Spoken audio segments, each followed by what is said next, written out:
All right, it's live. Now, what I want to know is how do I send it out to frickin' YouTube? Or is it just going? Let me take a look quick. My channel.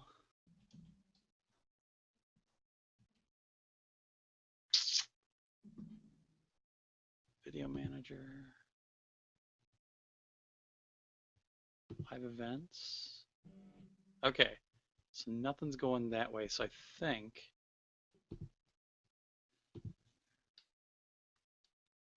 I'll have to figure out the YouTube thing. Because the only app that they have is one so I can like pull up YouTube videos on their broadcast.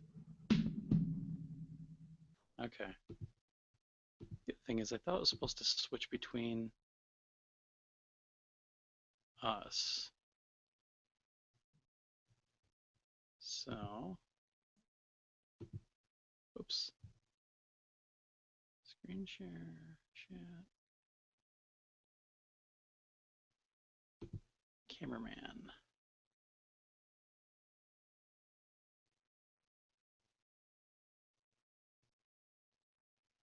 Broadcast a large video that I see to my audience and hide the other video feeds. No, because we need you on there too.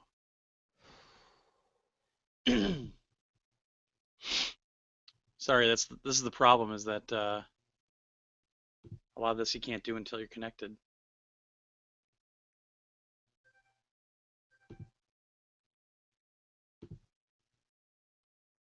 Turn camera off, invite people. Okay, well, I think we're good. Problem is it won't show you automatically like it's supposed to, so I'll have to switch you over every now and then. Present to everyone. There we go. Yeah. It's a bad idea. I know. Okay. All right. Let's see here. The one thing we have to remember is if we do all our talking ahead of time, we have to do it before we start broadcasting and stuff. So.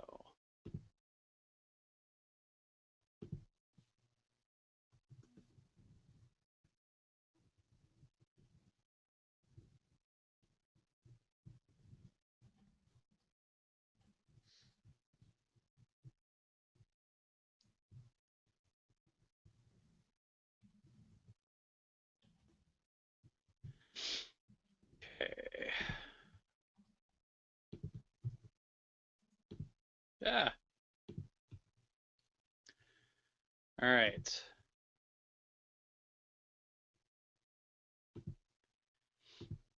All right, I'm gonna go grab a cup of tea and I guess we'll get started.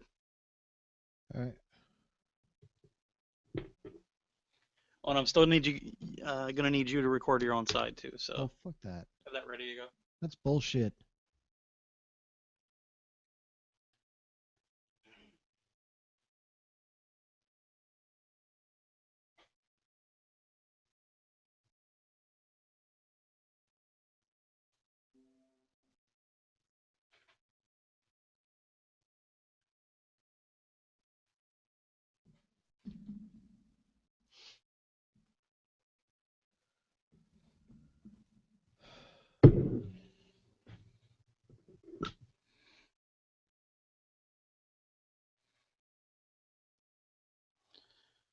All right.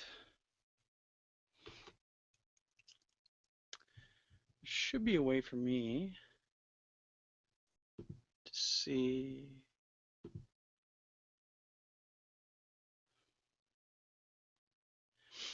thought there was like a social.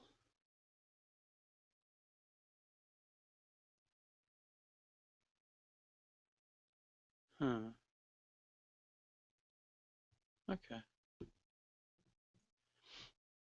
Okay. All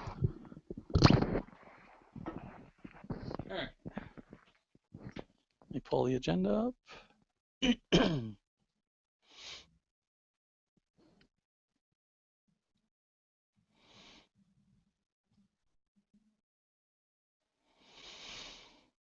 All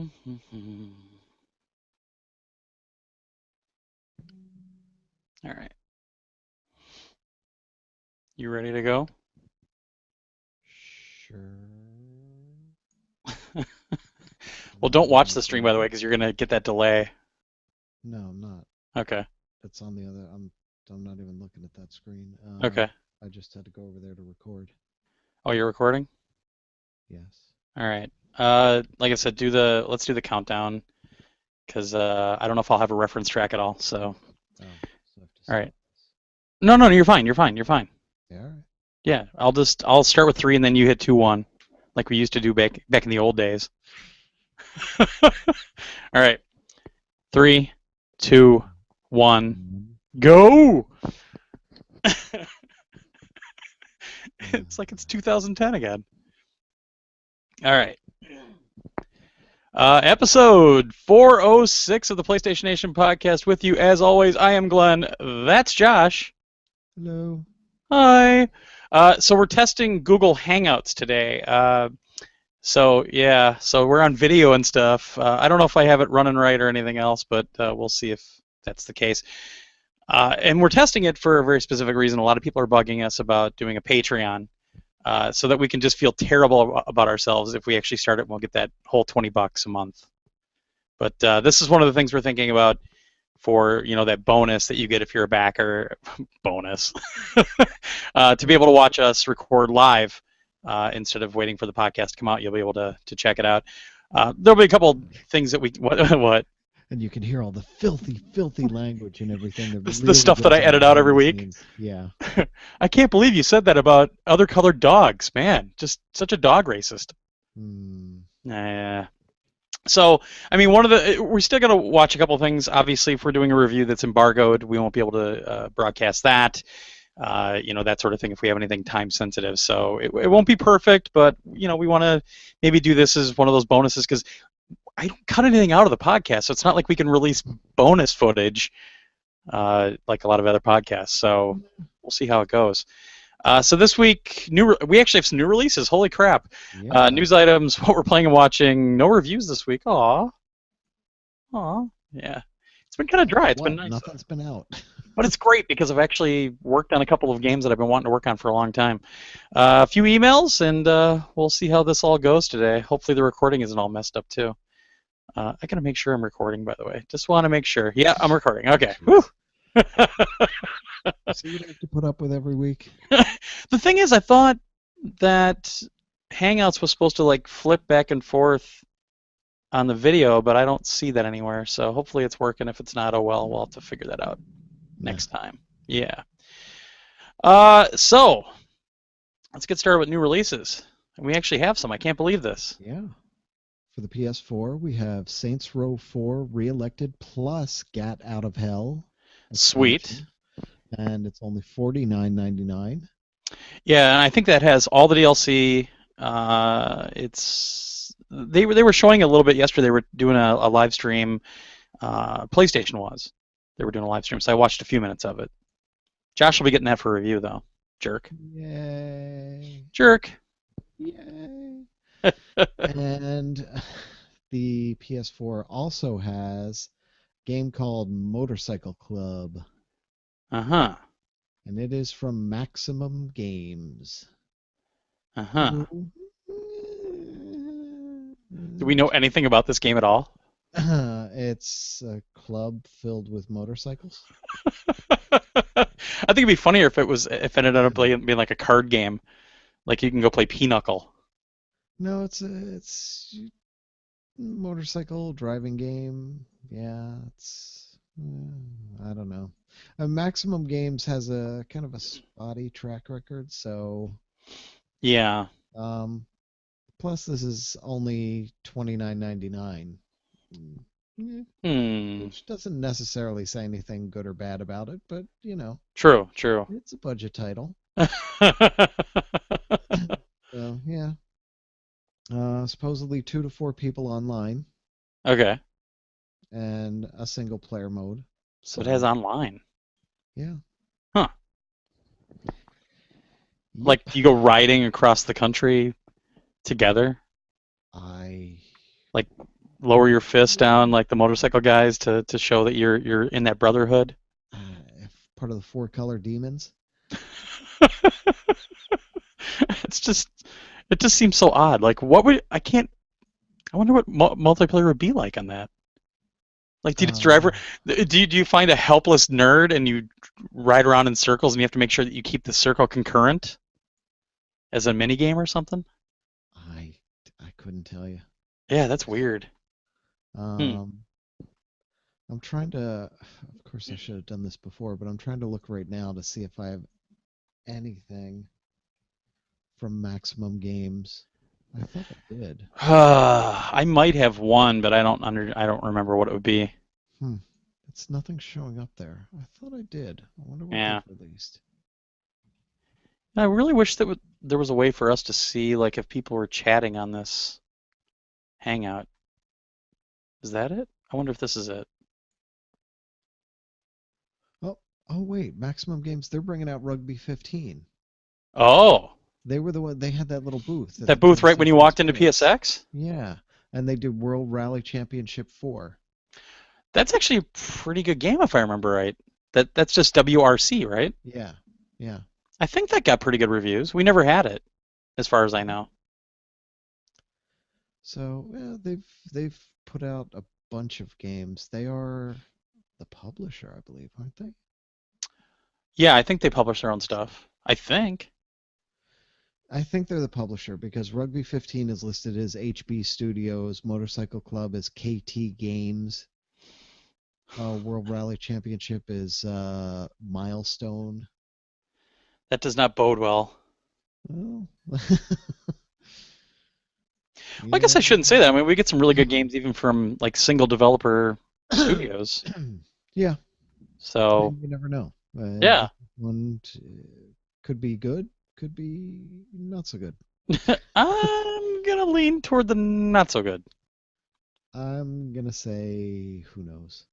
Uh, they also had a hand in whether it was publishing or what. Putty Squad and Farming Simulator 14 on the Vita. Okay. Putty Uh, Squad's terrible. yeah, Farming Simulator 14 is, I mean, it's good. It's if you're into farming simulators. Yeah, yeah. um, they had a hand in Jane's Advanced Strike Fighters. These are PS3 games. Okay. Jane's Advanced Strike Fighters, Summer Stars, eh, Worms Collection, Worms Collection? I yes, bet you they just publish that. and Worms the Revolution Collection. Yeah, they're probably just the publisher, like in Yeah. a certain territory. Air Conflicts, Pacific Carriers, Farming Ooh, Simulator, Putty Squad. Oh, Crimes and Punishments, Sherlock Holmes. interesting. That was a good one. Uh, WRC and Motorcycle Club. There you go. Okay. Yeah, Sherlock Holmes was really good. But yeah, I think these guys are just the publishers. Um, that'd be my guess. I don't see who the developer is for this though. Okay. Oh wait, didn't I say it? Yeah, it was like something that I've never heard before. Oh my gosh. Oh my It's head. early. We're actually doing this Tuesday morning instead of Monday night. Yeah, it's weird. So, It's really strange. having We a should cup of tea. just, you know what? If we don't have jobs, we should just do this every Monday morning, and then I'm it's fine with done. that. I thought that you had stuff going on. That's why we weren't doing that. No, that's fine. We should just do that. Yeah, Motorcycle Club is KT Games, whoever that is. Mm, Koei Yeah, Tecmo? I kinda sort of doubt it. Yeah, yeah. Stuffinator's saying that he doesn't see a chat anywhere, so I'll have to figure that out some other time. KT Games, which is okay, Ladies and maybe gentlemen, welcome to the Google Search Podcast. This is the podcast where we teach everyone how to search on Google instead of asking us on Twitter. they are Kiloton Games, but they're spelled Kilo Ton Games. Oh my gosh. Uh, I've never heard of them. yes. So, well, oh, wow. Okay, they have a bunch of games. I was gonna say this could be their first game.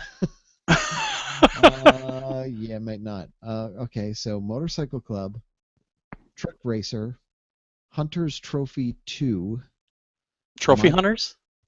Hunter's Trophy 2, Oh. My Body Coach 3, Ooh. Obut Penteque 2, Hunter's Trophy, My Body Coach 2. I'm seeing Are these all like yeah, mobile games or something? Hunter's Trophy is PS3, PC, Wii U Bleh. from Okay. 2011. Huh. I you got me. Actually, I think they're French. Yes, they are because Ah. all their screenshots have That's why it's spelled so French, weird. yeah, French text on them. My Body Coach 2 is Wii, PS3, Wii U. That seems to be their wheelhouse there. Okay. The Cursed Crusade, I've heard of that one. yes, for 360, PS3, PC. Yeah. Um, Memories of a Bright Summer on the PC. Hidden Path Fairy, Kokoto Festival, Speedball. Ooh. I know Oh, Speedball. Oh, wait. Different game. Speedball 2. Oh, no, no. Those are old Amiga games. Speedball 2 is for the PC from 2008. Yeah. They were originally like old Amiga slash Apple II slash, I think, Commodore 64 games. I don't remember this, and it's all 3D uh, Hmm. life. BOS, Blackout on Saigon, another What PC the? title. So yeah, they did some. I think they're just a budget title studio. Yeah, looks like it. Interesting. Bunch of PC, but then it looks like they started to dive into Wii, Wii U, PS3, Okay. and now they've branched out to 360 and PS4, and this is all. Oh, this is all right. So here you go. Next gen exclusive on or current gen exclusive Motorcycle Club. Ooh. It is on PS4, PS3, and 360. No Wait, what? Xbox One. So Well, I mean, there is your exclusive. who'd want to develop for that thing? Well, there's your big exclusive. It's all about Everybody. all about the exclusives. Yep, you got Motorcycle Club. 22 official motorbikes in 3 categories: roadster, speed, superbike, and custom. Oh, I hope you have that goofy 2 wheels on the front and 1 wheel on the back Oh God. motorcycle. Does it say anything about any like licensed bikes or gear or anything like that? I bet you it doesn't have any of that. You create your own club of bikers, use the money you earn to develop your garage with the best motorcycles possible, Yeah. customize them, uh, strategy, win the race, dynamic challenges throughout the competition. It's like Drive Club, but with motorcycles. 20 varied daytime and nighttime circuits. Uh, yeah, that's pretty much it. Huh. Okay. Well, no, I see Suzuki, Kawasaki. Yeah, I see some license. Here we go. Honda, Suzuki, Kawasaki, Wow. Yamaha, BMW, KTM. Yeah, That's surprising. so they do. They've got some licensed stuff here. Oh, this could be good. It could be. I doubt it.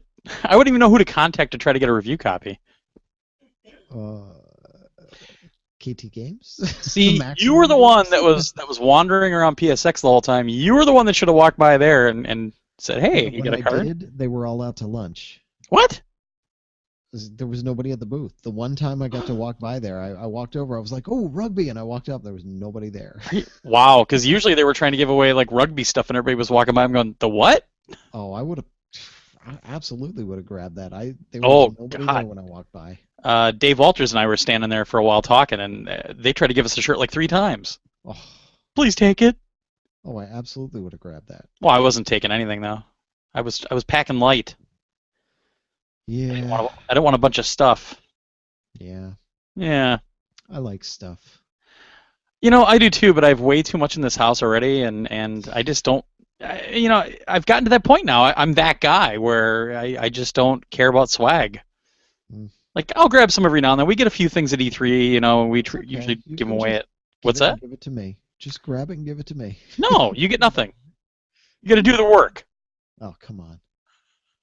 All right. So on to PS3 now. They have Saints Row Get Out of Hell, the expansion, as a standalone disc. It's 19.99, Okay. and Motorcycle Club is 19.99 Okay. on the PS3. Huh. So that's what we have. All right. Exciting. Yeah, I guess.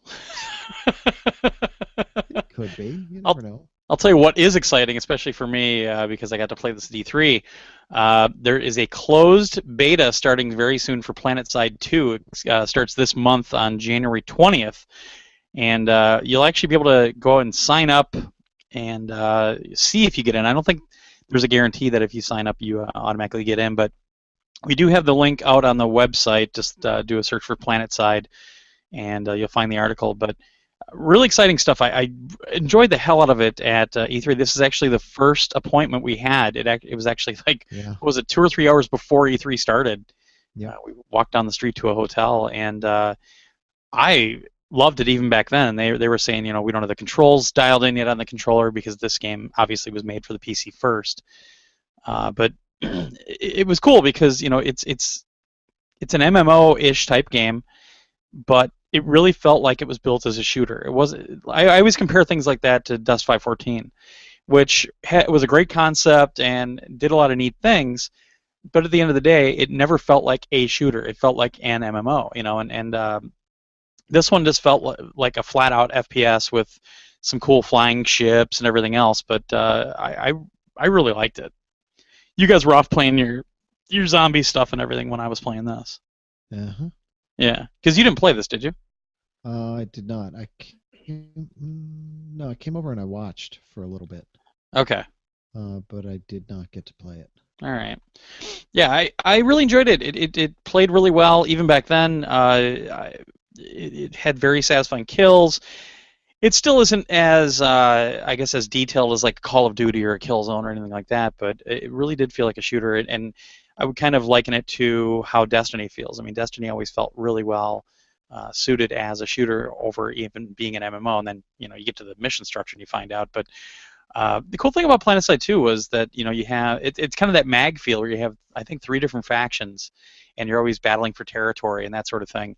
But even compared to that, it always felt like I was a little more involved with this one. Mag, I was always confused. Like, sure, I'll go do this mission, but it never felt like okay, we're moving the battle lines forward or backward, that sort of thing. This one, even in the half an hour I had with it, I could tell what was going on, which is it's a big thing because that's another problem with Dust 514 is that uh, it never felt like even in the menus and everything, it was just so confusing, and you just didn't know what the heck you were doing half the time. You just kind of hit a button, okay, I'll go here. And I think for a long time that was the problem with what's that free MMO that's from Digital Extreme, Warframe. Same kind of feeling for a long time. I think they've done a better job with it now with the interface, but yeah, I'm excited for PlanetSide 2. I'm stoked. Should be cool. Yeah. Yeah. So I signed up. Hopefully I'll get in. I really do hope I get in, but we'll see what happens. All right. Yeah. All right. Up next, I can't believe this is happening. Yeah, it's only been 2 years Yeah. since the last track came to Rock Band 3, and some new DLC coming today. Holy crap! I have to find the Today, disc. Tuesday. Yeah, well, I don't. I just played it a couple of weeks ago. Oh, that's right. Uh, Yeah. and that's the thing. Harmonix said that they've seen a steady stream of people still buying stuff off the store. Yeah. And there's probably been sort of an upswing that's gotten them to the point that they said, well, you know what? We can do some new stuff. So 3 tracks. It's probably just kind of testing the water, seeing how this goes. I'm buying 2 of them. I'll um, probably get all 3. yeah, all right. So let me say, Avenged Sevenfold is the one I'm not gonna get. Okay. Their song Shepherd of Fire is coming. I like a couple of their songs, but to me, every single one of their songs sounds like a variation on the last one. They sound pretty much identical. Yeah. And I do like a couple, but it's just a couple. And I got an album and I listened to it and I'm like, it's the same song, just Oh, slightly I different. think I You own know? two songs by them, but in real Yeah, life, not in the game, yeah. obviously. Um, so that one, yeah, I'm not gonna get that. Okay. Arctic Monkeys, yes, I'm gonna get. And this is the first time Arctic Monkeys is in a Rock Band game. That's pretty big. And the song is "Are You Mine" from the latest album, AM. Nice. Yes, it's a great song, great album. And Foo Fighters are back. Something from Nothing will Wow. be available. I want the whole That's album. exactly. I was just gonna say the same thing. I want that whole album. It's only 8 songs. Come on. Yeah, I want the whole Arctic Monkeys album too, because Hmm. it's a great album too. Well, Oh, I maybe they're love both testing of the those. waters, and let's see how this goes 2 years after we released any DLC. Yeah, But I'll yeah. be getting it. Well, I'll be getting those today when they pop up for sure. yeah, but like I said, they sent out a message or in their blog post wherever I saw it, they said that there has been they're not just doing this at random. It's there's reasoning behind it because they're still seeing money Yeah. in. And they had an opportunity to do it, so they figured why not try it and see Nice. see how it goes. Um, I hope this does kick things off again because they also said that a rock band would be coming to the current console generation. When did they say that? I didn't see that. They said that. Really? Yes, I read that this morning, Huh. actually. I did not see that. I will see if I can find it real quick since we're just dicking around anyway. Yeah. What the hell? Um, Yeah, I didn't see that at all. Huh. okay, let me see the blog. Here we go. Read more. Of course, they'll find a way to make it so that we have to buy all new instruments. Like the Um, instruments on here have to be USB 3.0, so they're good enough. hmm. Yeah, I don't. Well, it's not here on the like obvious right up front on their blog. Yeah. But I did read it somewhere this morning uh, that they said there will be a rock band coming. Huh. I'll have At least they to plan on it. I'll have to follow up on that. Maybe we'll Things see it might at change. E3. Yeah. I would Uh, hope.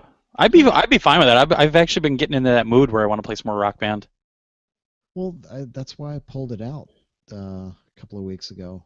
I Yeah. sat and I played for a couple hours actually. Huh.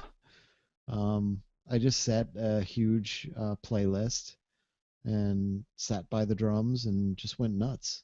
Nice. So yeah, it's definitely it's still a thing, at least for me, and Well, apparently I've for other people well, I've got if enough when they're of doing the it. instruments upstairs that I could definitely. Man, I may have to break that out today Yeah. after I edit this monster. We call that a Well, monster. I could certainly grab the Xbox 360 instruments Uh, from the attic. See, now they're worth it. you mean on the version that you don't own any other songs and you could rebuy them to your That's heart's okay. content? It's okay. That's a good waste of your money. I'm not gonna rebuy them. So you're just gonna play the ones on the disc? Sure, why not? That's some Bon Jovi action right there. Damn right. Uh, Your favorite? oh God, I can't tell you how much I hate Bon Jovi. Your favorite? Yeah, my favorite band to hate. Oh, yeah, your favorite. I know. Yeah, yeah, right. All right. I don't know if you heard about this story. I heard about this on Sunday morning actually, when I was up or down at my friend's family's house. So I guess last week when the Lions played in Dallas against the Cowboys, some radio station had this competition or like this contest, and this 10-year-old kid won. It was a game of musical chairs, and the prize was supposed to be a copy of Madden 15 for the PS4. Well, he won fair and square, but when somebody found out that he had a Detroit Lions jersey on under like his coat or something, the radio station denied him and did a redo. That's fucked up. It is fucked up. That's illegal. Exactly, yeah. So, and the funny thing was, his consolation prize was the first season of Batman the television series from the 60s, which is awesome, actually, and a Led Zeppelin CD. They gave a 10-year-old kid a Led Zeppelin CD. Wow. So somebody at EA Sports found out about it, and they said, well, this is just terrible. So they actually went above and beyond, and they tweeted a picture. They gave this kid not only a copy of the game, but they also gave him a Detroit Lions like miniature helmet signed by Calvin Johnson, Megatron, and they gave him a PS4. Wow. That is awesome. So big ups to EA for doing that. That is really cool. Yeah, I don't know where like my friends found out about it or anything else, but they were talking about it, and I couldn't believe what I was hearing. That they would do something like that. So very, very cool of EA Sports to step up and make these radio station assholes look even worse.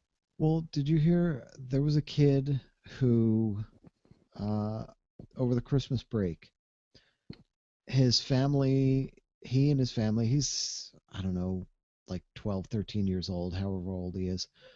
He and his family do fantasy football, and they watch teams and everything. They're from St. Louis. His parents are into the Rams. His brother is into, I don't know, Denver or something. And he doesn't really have a team that he cares about one way or another. Yeah. So he hand wrote letters to all 32 teams, to the owner, CEO, or president, whichever they could find an address for. Yeah. Because they figured that would be harder and more interesting if they got a response. He didn't get any responses from anybody but one. Okay. And the one that came back was a handwritten note back from the owner of Carolina. Okay. With a big box, with a signed helmet, with jersey, with all this stuff in it saying, you know, we hope that we can be your team. We'd make you proud. And he was praising his players and doing all this stuff. It was crazy. Okay. So he's like, all right, that's my team. I'm now a Carolina fan. Wow. But it was really cool. Like, the owner apparently does that a lot. He gets all his mail, his fan mail, whatever, and he reads through it and he responds to all of it by hand. Yeah, yeah. Interesting. So, yeah. That's unheard of nowadays. That's very classy. It was really That cool. is. That's pretty awesome. Yeah. Huh. Yeah, I never heard that story either. I don't hear anything anymore. I'm just stuck here in my house, middle of winter, middle of Wisconsin, ice forming on all my windows. Well, that's what Twitter is for. Yeah. Wait, no, I just see really bad jokes and people complaining about stuff. Oh, that reminded me. Okay. I need to complain.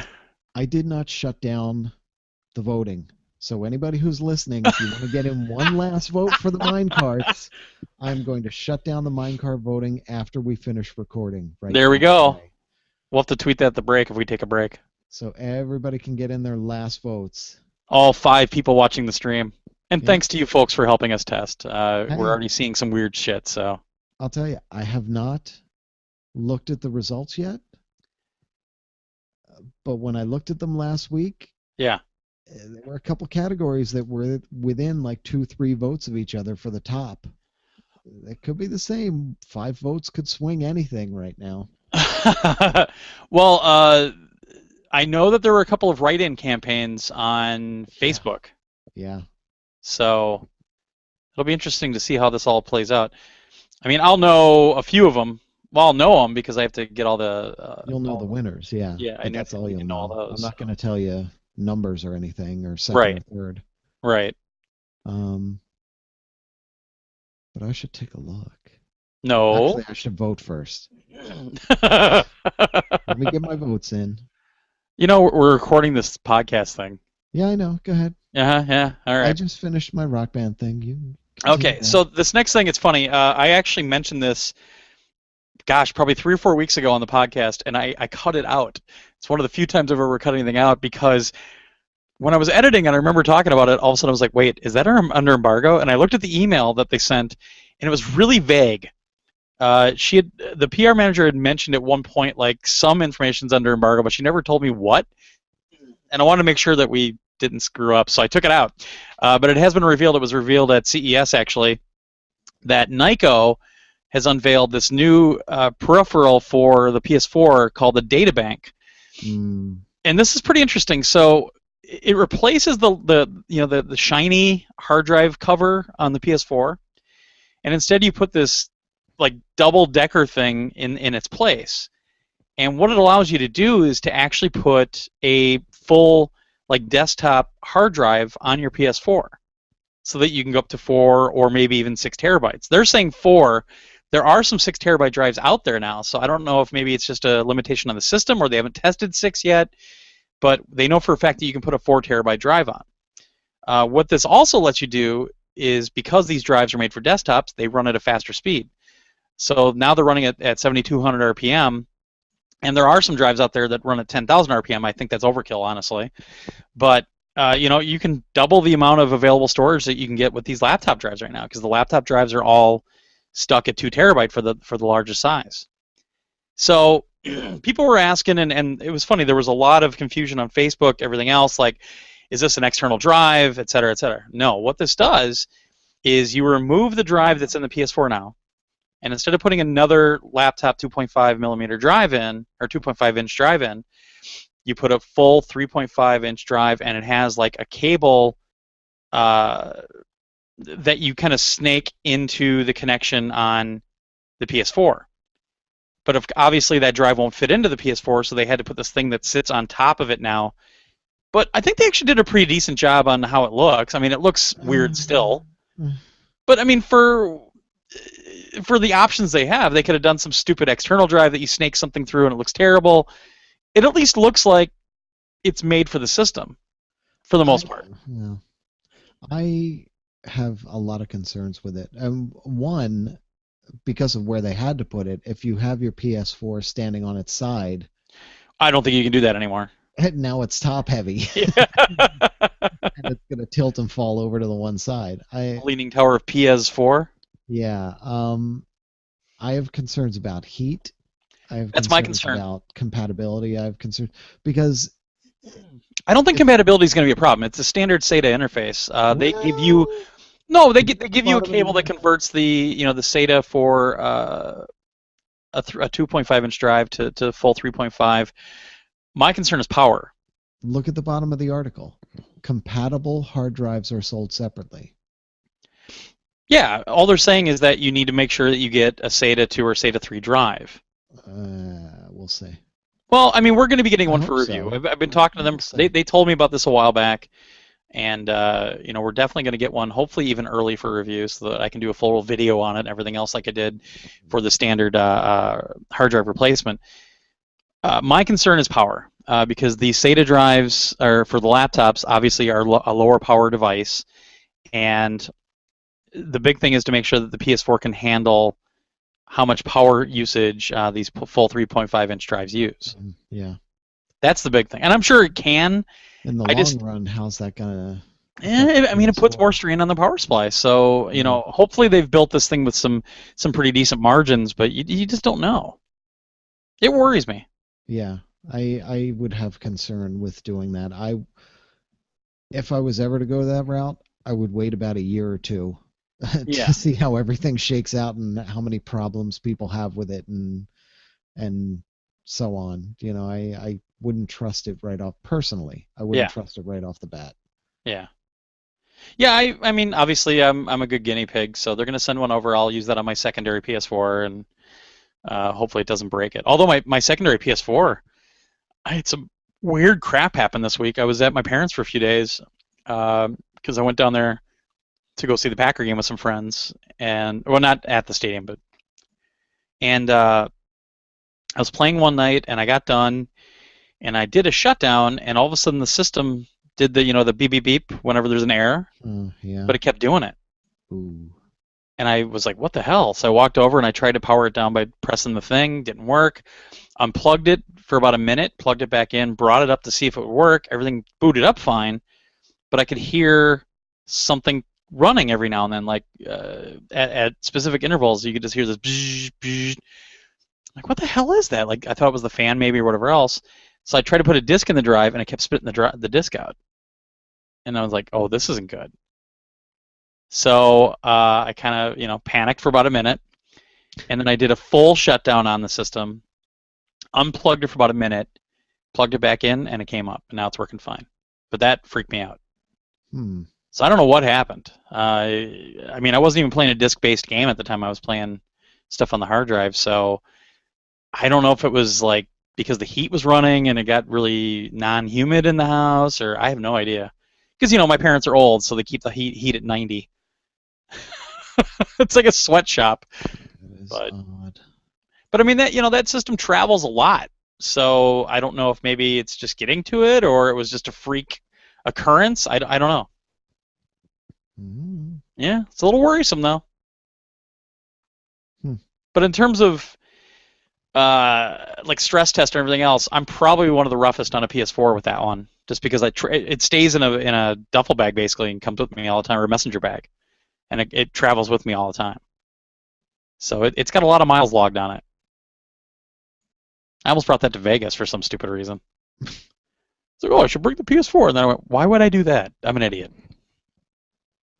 Glad So, you realized that. what are you gonna do? All right, played and watched. You want to go or you want me to? I can go. All right, go for it. So on the Vita, played the crap out of Lego Batman 3. Wow, again. Yeah, it's freaking fantastic. It is. This is everything I always wanted in a Lego game on the Vita. Okay, It yeah. is a stripped down version of the full game. Okay. Um, and that's all it is. That's exactly what it is. It's just a stripped down version of the main game. It's all the same levels. They feel similar. They don't feel exactly the same. Some feel almost exactly the same. Um, but they're smaller. You can get through them quicker, and it's Yeah. really built for on-the-go gaming. You can knock through a level if you're quick. You can knock through a level in like 10 minutes. It Um, sucks that I say this, but I kind of wish the PS4 version was like that a little more. well, the PS4 version, yeah, you could spend an hour on a level. Ugh, It's yeah. crazy. And it's a little more intuitive. It's kind of cool. I need to go back and see on the PS4 if it does this, but I'll walk up to something, and I just stumbled across this, and now I use it all the time. I'll walk up to something with a character, and the little halo of light appears on the ground, Right. and I push the action button. And if it's the wrong character or the wrong setup, if he isn't even in his right suit, it'll pop up a thing showing the character's face and in their suit that they should be in. Hmm. If you have the right character, it shows the R trigger. So you just hit that and boom, it'll switch right to that. Oh man. So you don't have to go in and make all these changes. If you're on the wrong character, it'll show you what character it should be. You just hit the left trigger and it switches to that character in that suit and you're good to go. Wow. It makes it so easy. It's awesome. Holy crap. Yeah. Oh, I love it. I love it. I love the way it plays too. It's great. Nice. Yeah. So I don't have that's it on why, Vita, but I would have to finish the PS4 one before I even think about getting it on Vita. yeah, that's why I keep going back to it. It's a lot of fun, and it's Cool. really simple to change characters and quick to get through a level when you just want to. Let me just bang through one more real quick, and boom, you're done. All right, one more. All right, one Um, more. I played Resogun on the Vita. Me too. You finally got it set up.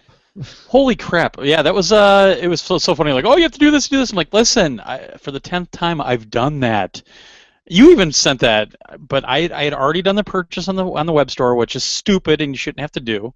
But I had already done that like a week ago on PS3 and on Vita. I had it downloaded and it didn't work. So I actually had to deactivate my Vita and reactivate it, and then it worked. It No, was well, weird. I don't know if you read that whole thing because what you just said is not what I sent you. It's you download it on the web store. You have to delete it from the Vita entirely. I did. Okay, you download it from the web store, then you re-download it on the Vita, and it works. It worked for me that way. Yeah, So, I had done all that already, all right, and it still wasn't yeah. working. Yeah. Um, so that worked for me. Played that for a little bit. Uh, it's cool. You I know, got pretty it's far on it. People are complaining about it on Facebook. why. One person said that controlling it is just too different from PS4 because of the sticks. Another person said that it was buggy, which I didn't have any problems at all, and I got to the last I don't level. have bugs. Yeah, I've seen a few people complaining about it, and I didn't really understand that because I mean, I think it's a little bit easier than the PS4 one. I think, and mainly because there aren't all the particle effects anymore. I mean, there's Mm. some, but nowhere near what you get on the PS4, and I think Yeah, that helps you concentrate a little bit more. So, oh, Josh has got his phone. no, it was Keith. Ah, yes. But So I mean, that's the thing is, I saw that and I wanted to play it, and I went on there and I didn't see any of the problems that people were talking about. yeah, I haven't really had a problem controlling it. I haven't run into any bugs yet. Right. Um, it works fine for me. I mean, it's it's kind of a lower tier version of the game. I mean, it's what you would Sure. expect from a high-end PS4 game where they just blew out all the particle effects and went nuts with it down to the Vita. Sure. Um, it works fine. It works great. So, I tried Woe Dave really quick.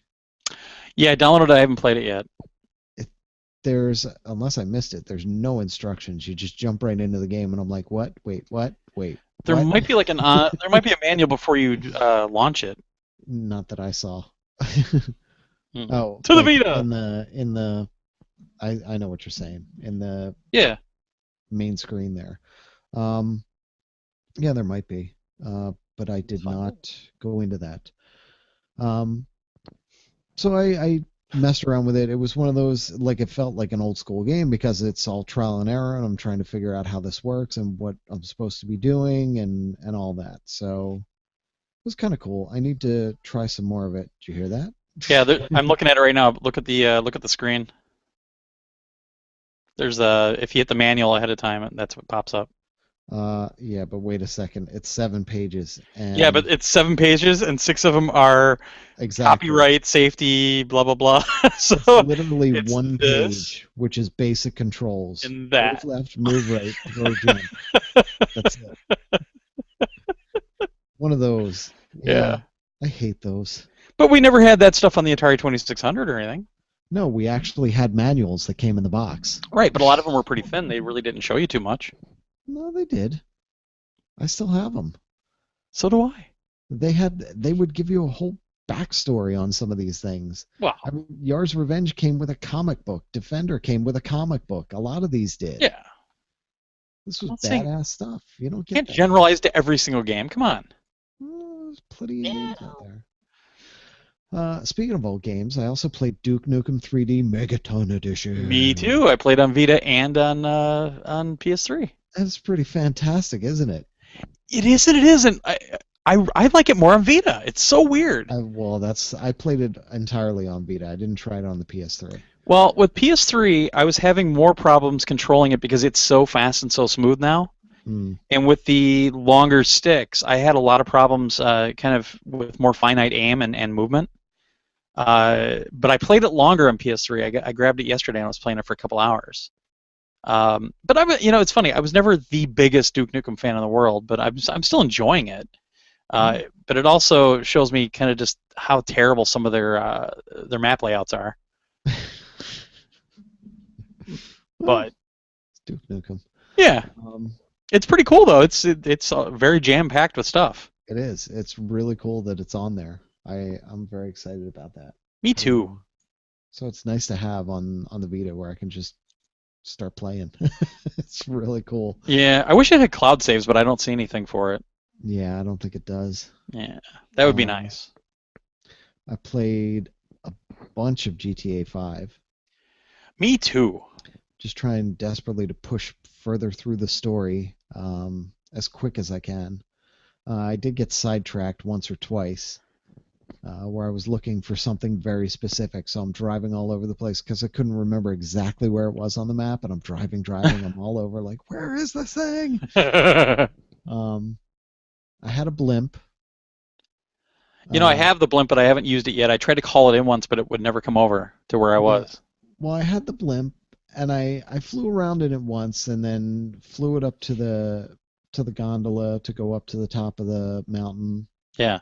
Went up to the top of the mountain, rode a motorcycle down, rode back down the highway and everything.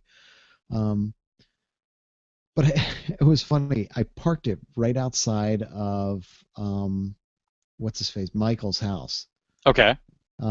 Literally right in the street. I took a picture of it because it just sat there. I thought it was hilarious. Um, so I did a mission and it was gone. And I'm like, Aw. oh well, so I go off and I do the mission and I come back and the mission's over and I get out of the car and the blimp is back. It's still sitting there. I'm like, fuck yeah, this is awesome. Nice. So I put Franklin in the blimp. I'm like, I'm gonna fly home. Oh so, my gosh. so I'm flying back across the city and I hit the side of a building. I landed it on top of the tallest building and went running around up there. And I got back in it and I went to land over by his house and I hit a couple power lines and the damn thing blew up on me and killed him. Was it full of hydrogen? I, it was the Hindenburg all over. I mean, The humanity.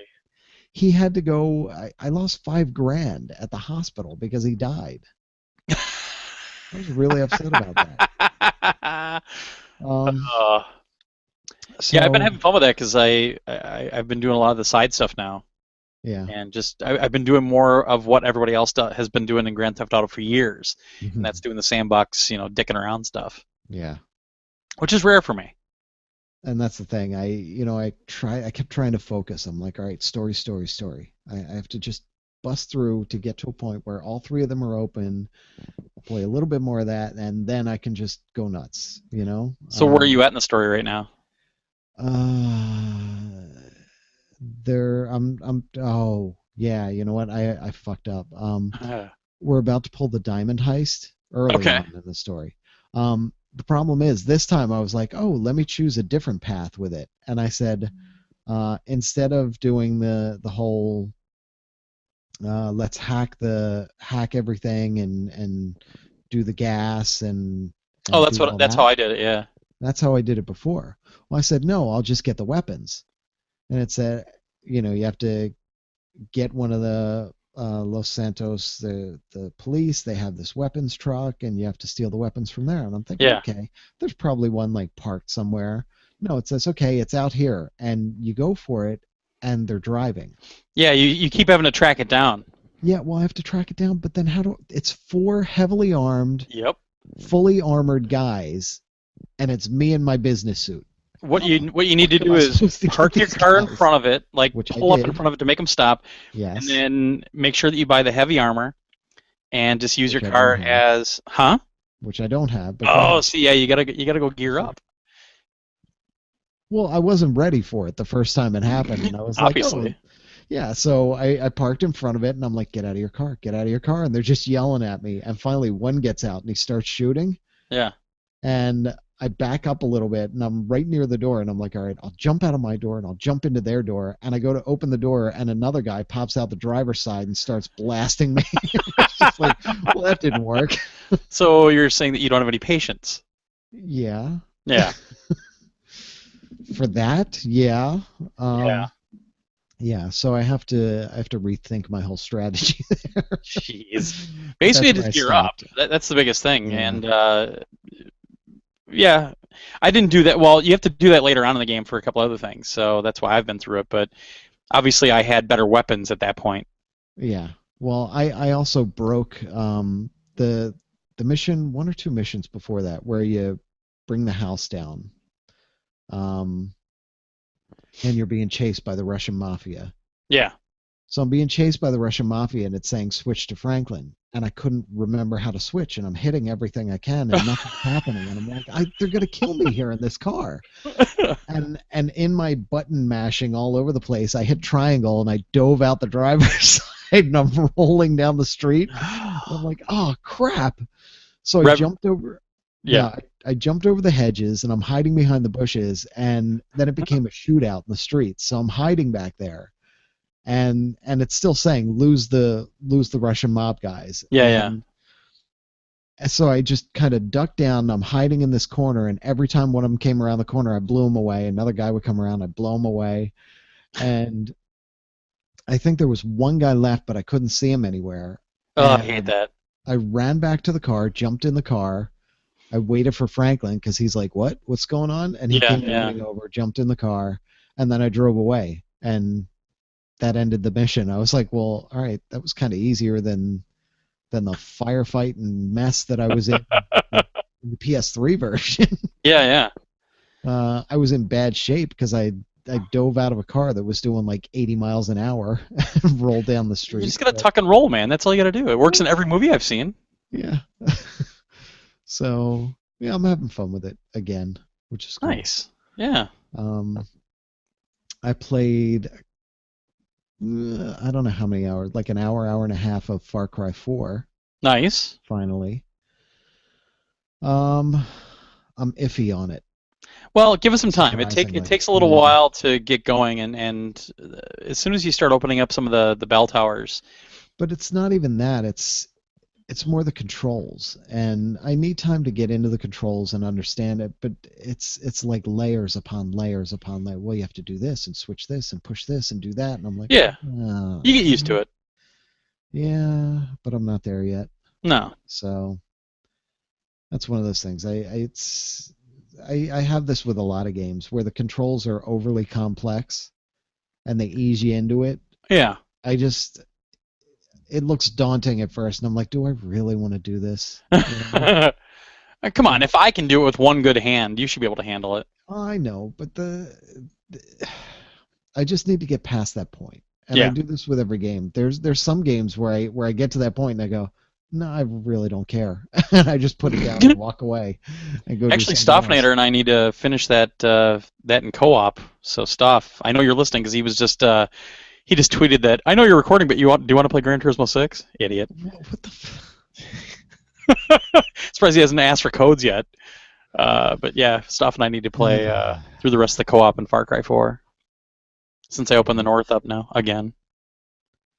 Yeah, so yeah, I need to just play it some more. I need to get into the controls. I also played Tetris Ultimate. Finally, I bought it.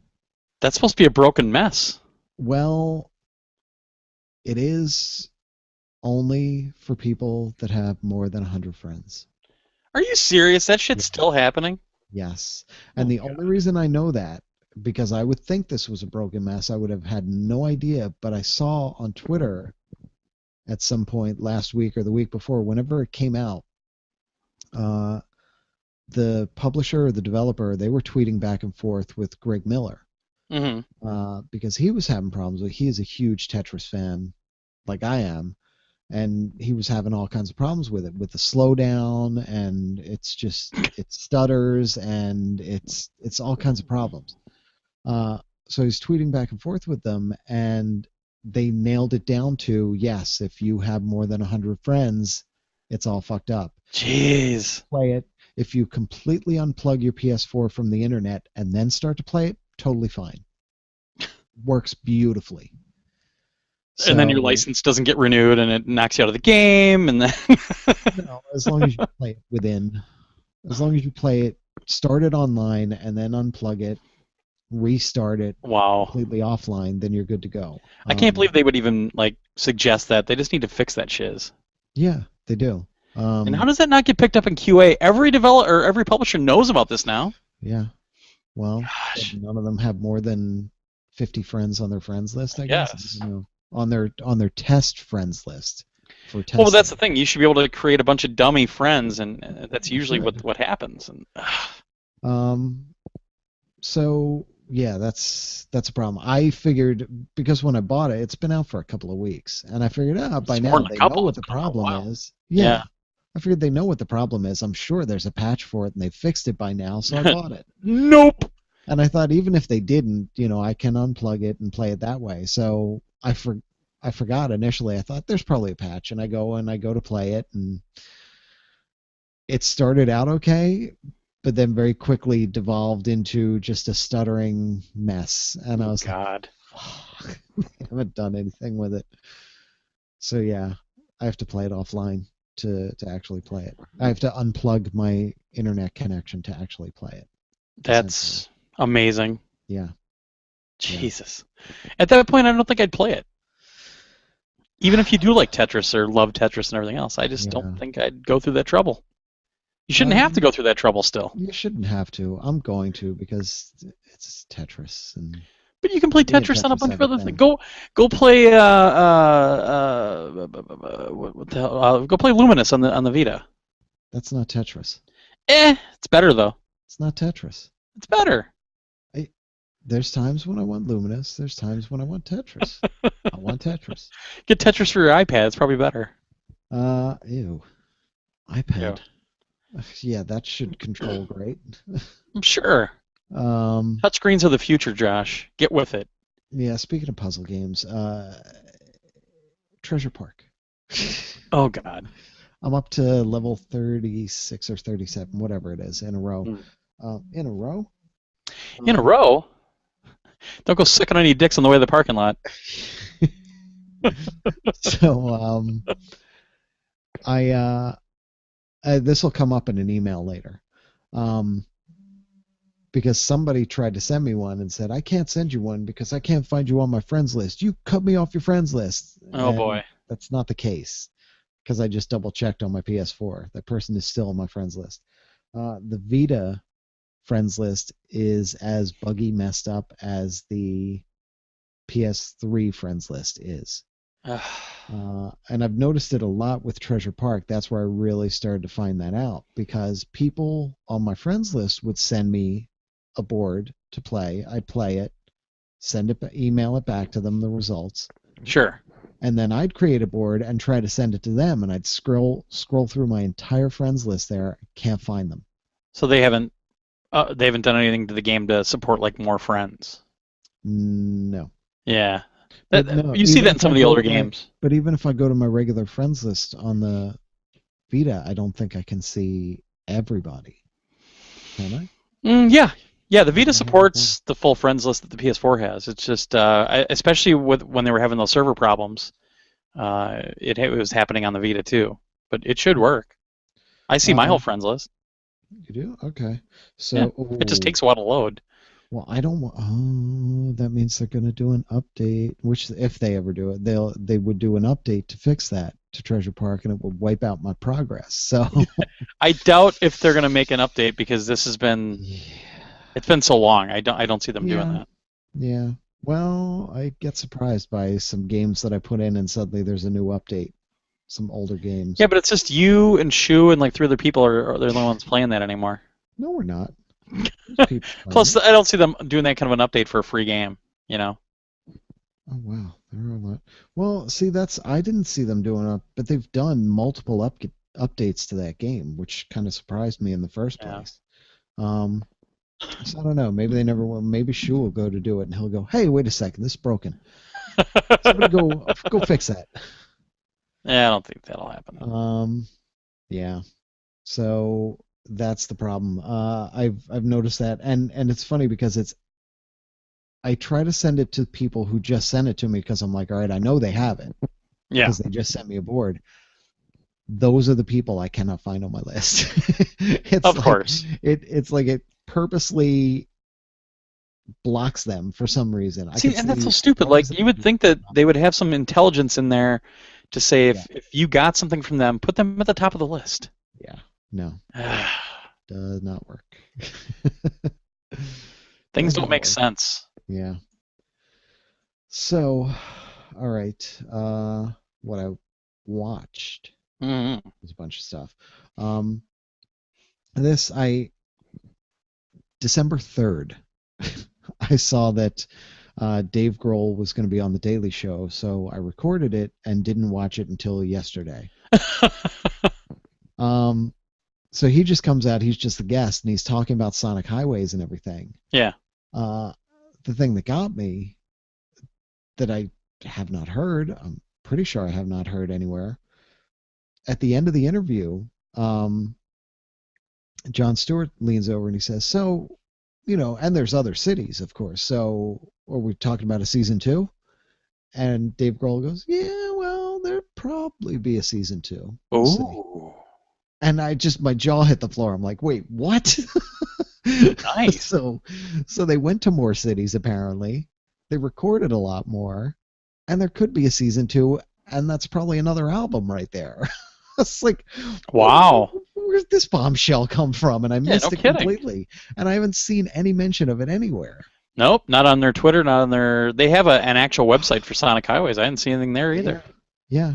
But I mean, if it's an HBO thing, maybe HBO's telling them you're not supposed to mention it yet. Maybe. But Wow, how crazy is that? that would be cool. Oh, yeah. So that was very exciting.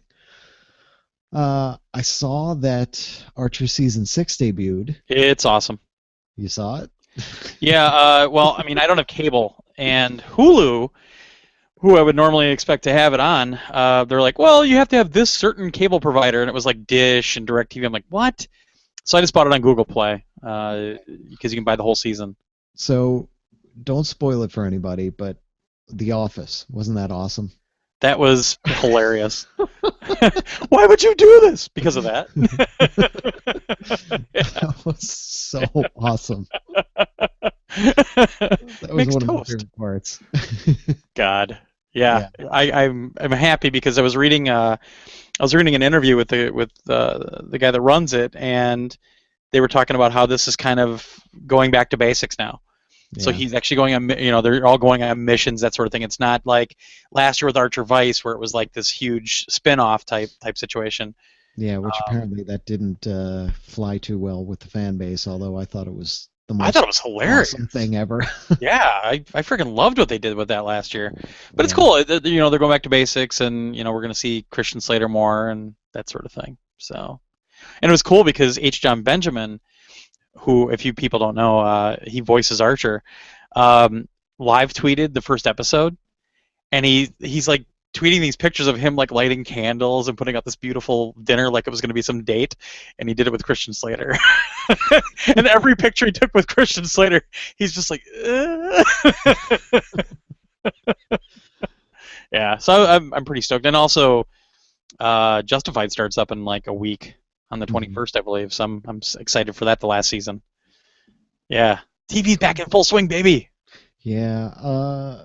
BBC, I guess it was BBC, was showing Battlestar Galactica again. Oh yeah. And I flipped it on. It was the first couple episodes, and I'm like, fuck. I started watching some of it. And I was like, oh, I want to go through this whole thing all over again. I've seen the whole thing beginning to end like 5, 6 times. Um, and I kind of want to do it again. It was so damn good. I need to finish that show still. Oh my gosh. Yeah, I'm still like a season. I didn't watch the last season. But that's one of those things, like you watch it through once and you're like, wow, okay, that was crazy. But if you go back a second time and watch it again, knowing where all the characters end up and how it Yeah, all goes, you can see that's what I loved about this show. All the little minor characters were there yeah, until or unless they died at some point along the way. And their personalities or the way these characters acted and the way they changed, some of them I was like, oh, that's bullshit. That guy was never like that. And then when I went back and I watched it again, I was like, oh my gosh, he was. yeah, You can see it in his character and his personality. Like they had fully defined characters from the beginning.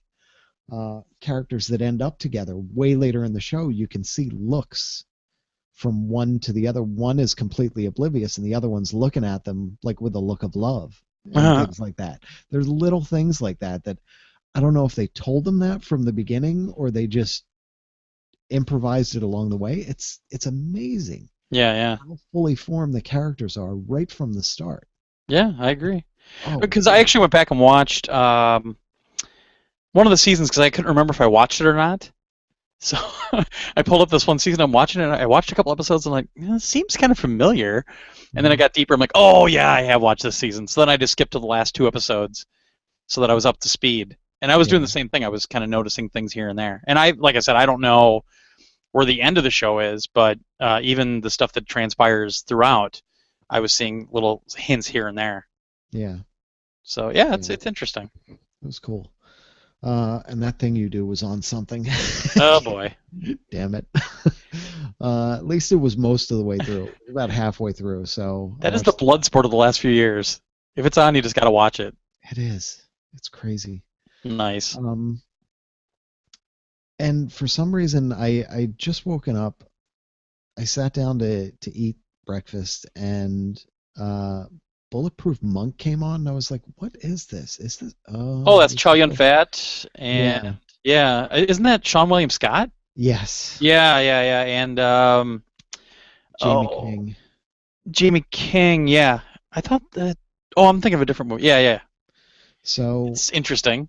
yeah, I decided to watch it. I don't know why. I saw the beginning of it. And I was like, well, this looks interesting. Wait a second. And then like 5 minutes into it, I'm like, hang on, is this Bulletproof Monk? And then I look and I'm like, it is. Damn you, television! You fooled me. Yeah. So I decided to watch it. It's all right. It's not That's bad. It's not not great. terrible, but No. it's not great. Yeah, it's got some really bad parts in it. It was based on a graphic novel, which I didn't realize, Yeah. which probably would have helped. I mean, because when it came out, they did not market it well. It's No. the name, Sean William Scott and Chow Yun Fat. It looked like a train wreck right from the start. That's because it was. But if you understand what it is and why it is, then okay, it kind of makes sense. And it's funny because his name, Sean William Scott's name in it is, well, it's Ka, but they call him Car. Yeah. And he said it's I forget whether he said it's Cantonese or he said it's Chinese for family. Yeah. And I thought about it for a second. I'm like, it is. Uh, which surprised me. I was like, oh my A writer gosh. did his homework. Oh my god. So yeah, it was pretty interesting that they actually did something real there. um, uh, I saw 5 minutes of something called Space Warriors. Space Warriors. Yeah, I had to turn it on. It came out last year. It's almost like a remake of Space Camp. Okay. Okay, it literally takes place at Space Camp. Um, and there's guys on the space station, something goes wrong, and the kids have to go save them, of course, Okay. because that always happens. Oh, all the Uh, time. so I only watched 5 minutes of it, and I was disgusted with the whole thing and just walked away because right off the bat, you've got it's so Hollywood cliche. You've got the different groups of cadets. You have, the rock star, superstar cadets that are And the they abuse badass everybody ones else. that abuses everybody else. They abuse the hell out of the nerds, and the nerds are going to be the ones that go off and save everybody. And then they'll be like, "No, you can be my wingman." Yeah, it's one of those things. But right off the bat, um, they're doing training stuff, and they put them in the multi-axis trainer. Okay. That's the three rings that will spin you off. They spin and spin and spin, Yeah. and you're going in all different directions. So the trainer guy goes, "All right, this is going to simulate an astronaut coming back through the atmosphere for a landing." And I'm like, really? If that's an astronaut coming back through the atmosphere, Just tumbling through the atmosphere. if he's tumbling through the atmosphere like that, he's a dead man because the heat shield will not save him. God. It just made me sick when I saw that. I Yeah, was like, that's all right. Hollywood. So, but you're showing this thing to kids. At least get some of it right. Don't Eh. say something like that and have a kid think that that's what it is. because for a lot of kids, that's their science right there. Okay, Well, that's unfortunate. it is. Yes. uh, so I watched it past that. I was like, oh, all right. So you see the confrontation in the meal hall where the tough guys are going to beat them up, and the Yeah. two counselors are walking by and they stop and they glare at them. I'm like, you got lucky this time, you You're know? lucky we were here. You're lucky my chick's here, man. So then they show the space station, and man, this it was low budget. Uh, Made out of cardboard. You can see the string holding it up. it looks high budget, but it's so low budget. The one guy is standing there, the other guy is kind of sort of floating, like Yeah. fake floating his way through. And then he's like, "What is that problem?" And he's looking, and he gets a screwdriver, unscrews the screw, takes the screw out, puts it down on the puts it down on the counter. Oh, because space. Yes. Because sometimes there's gravity, sometimes there isn't. God. Yeah. Convenient gravity, that's what they call it. That's about when I stopped. I was like, I can't do this. What was that called? Space Warriors? Yes. So was there war? I don't know. It's such a bad title. Were they all dressed up like in Mad Max and stuff? It was Josh Lucas is in this? What? Yeah. Oh my gosh. And Mira Mira Sorvino Sorvino. is in Oh, it. Mira. I Dermot didn't see her Mulroney. at all. Oh my god. This has a 4.3 out of 10 on IMDb. Well, there you go. Yeah. Danny Glover. I thought he was too old for this Yes. kind of shit. Danny Glover. And then a bunch of people like Boo Boo Stewart. Boy, yeah, I've never heard Yeah. of the other people. Wow. Um, so The Simpsons are on FFX a lot. Yeah, yeah, And we that's pretty much watched the that. Simpsons network. 4 days Yeah. a week. We were watching that. Mason was watching that. Oh And boy. I started to get a little uncomfortable because I was like, damn, some of these are like really violent. Oh yeah. And it's not like Bugs Bunny cartoon violence. It's people.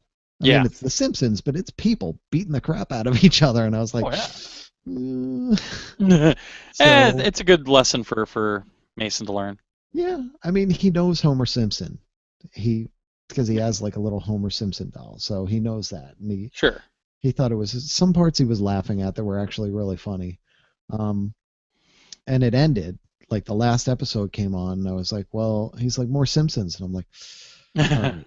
So I went to season 6, and I pulled out Lisa on Ice because he's Okay. on a hockey kick right now. So we watched that one, of course, which ends in brutal violence against everybody. Uh, and Well, then it's I hockey.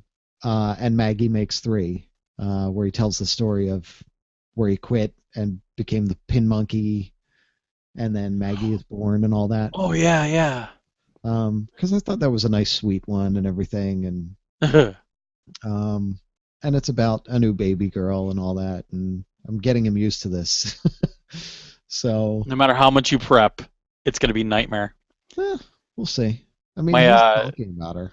well, my friends that I was hanging out with on Sunday, they just had their second boy, and Declan, who's the first, is freaking out. Like if the baby even has like a little baby block, one of those really soft blocks or something, and playing with it, Declan will walk over and grab it out of his hand. Mine. So Well, everything's off limits to the new baby. no, I don't think that'll happen with him because our Lou's sister Write this has a down, little folks. girl. Uh-huh. What? I said write this down, folks. Right?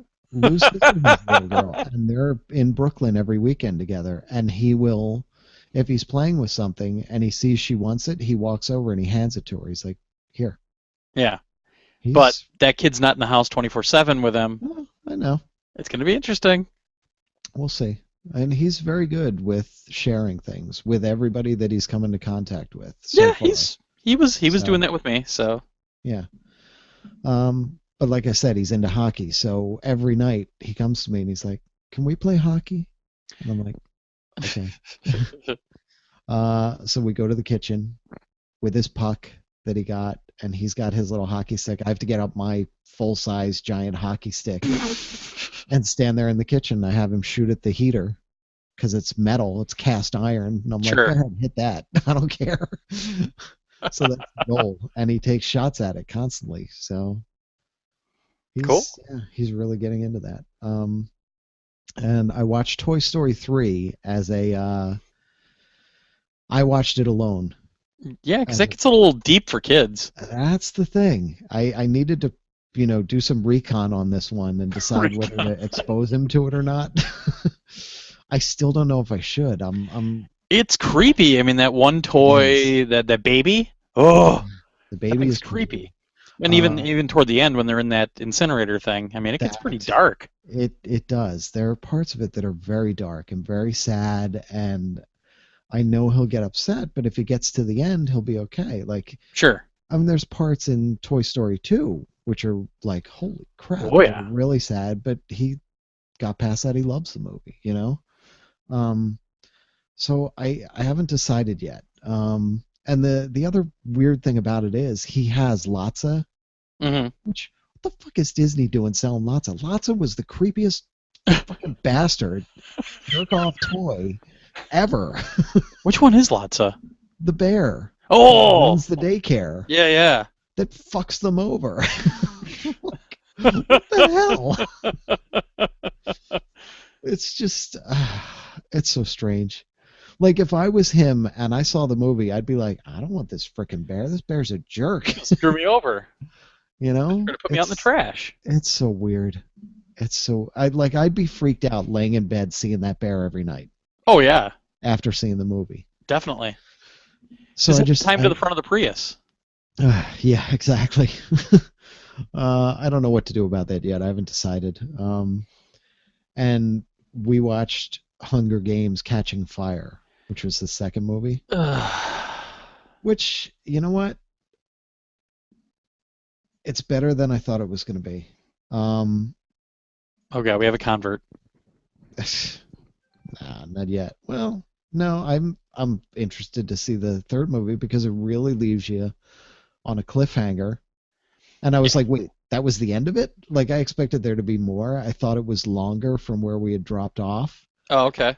And Lou has read the books, and she's like, well, wait a second. The books went right through to this. I'm like, well, from what I saw online, the last book is two parts Yeah. because that's what you do now. You have to Oh drag yeah. this out and get as much money as you can. Um, Well, did you see the big rumor that Batman versus Superman was going to get split into two parts? yeah, But I did. Henry Cavill came out and said no. Well, that's probably a good idea. Well, but think about it. They're introducing like what 80 characters in the movie. It's just I going to be. know. I think they're just going to line them up, have them come out and bow and say who they are, and that's it for the The whole whole movie. thing is probably just going to be a mess. I'm Oh, still it's going to be a so worried nightmare. about that. Yeah. Um, I mean, the thing that surprised me about Hunger Games, though, was like I was initially very reluctant to it because I was like, look, it's a derivative ripoff of Battle Royale, Right. which holds a dear place in my heart.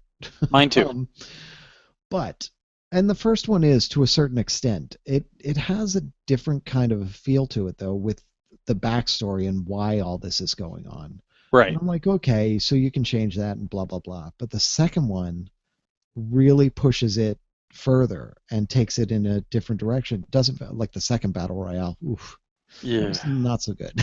No. um, but the second book here and the second movie for Hunger Games actually gets deeper into it, and there's a whole big thing going on. There's a revolution about to happen, Yeah. and it makes me a lot more interested in it. I'm like, all right, this is different. You've taken that basic concept and you've gone completely different with it. And with the cast and with the story, it's actually pretty good. It's better than I Hmm. thought it was going to be. How So would you compare it to Twilight? the 5 minutes I saw of Twilight, this is 1,000 times better. Just making sure. I don't know. Yeah, the 5 minutes of Twilight I saw where you can see that the makeup, the white makeup is on his face, but they forgot to do his neck, Sparkle, so his sparkle. neck is tan. That's not what matters. It's teen angst and a love triangle. That's all that matters. I guess if you're a vampire, only your face is white, Sparkle, your sparkle. your neck stays tan, and Yeah. maybe the rest of you. I don't know. Um, so yeah, it really surprised me. It's actually better, and the cast surprised the crap out of me. Um, because beyond what's his name, Philip Seymour Hoffman, Yeah.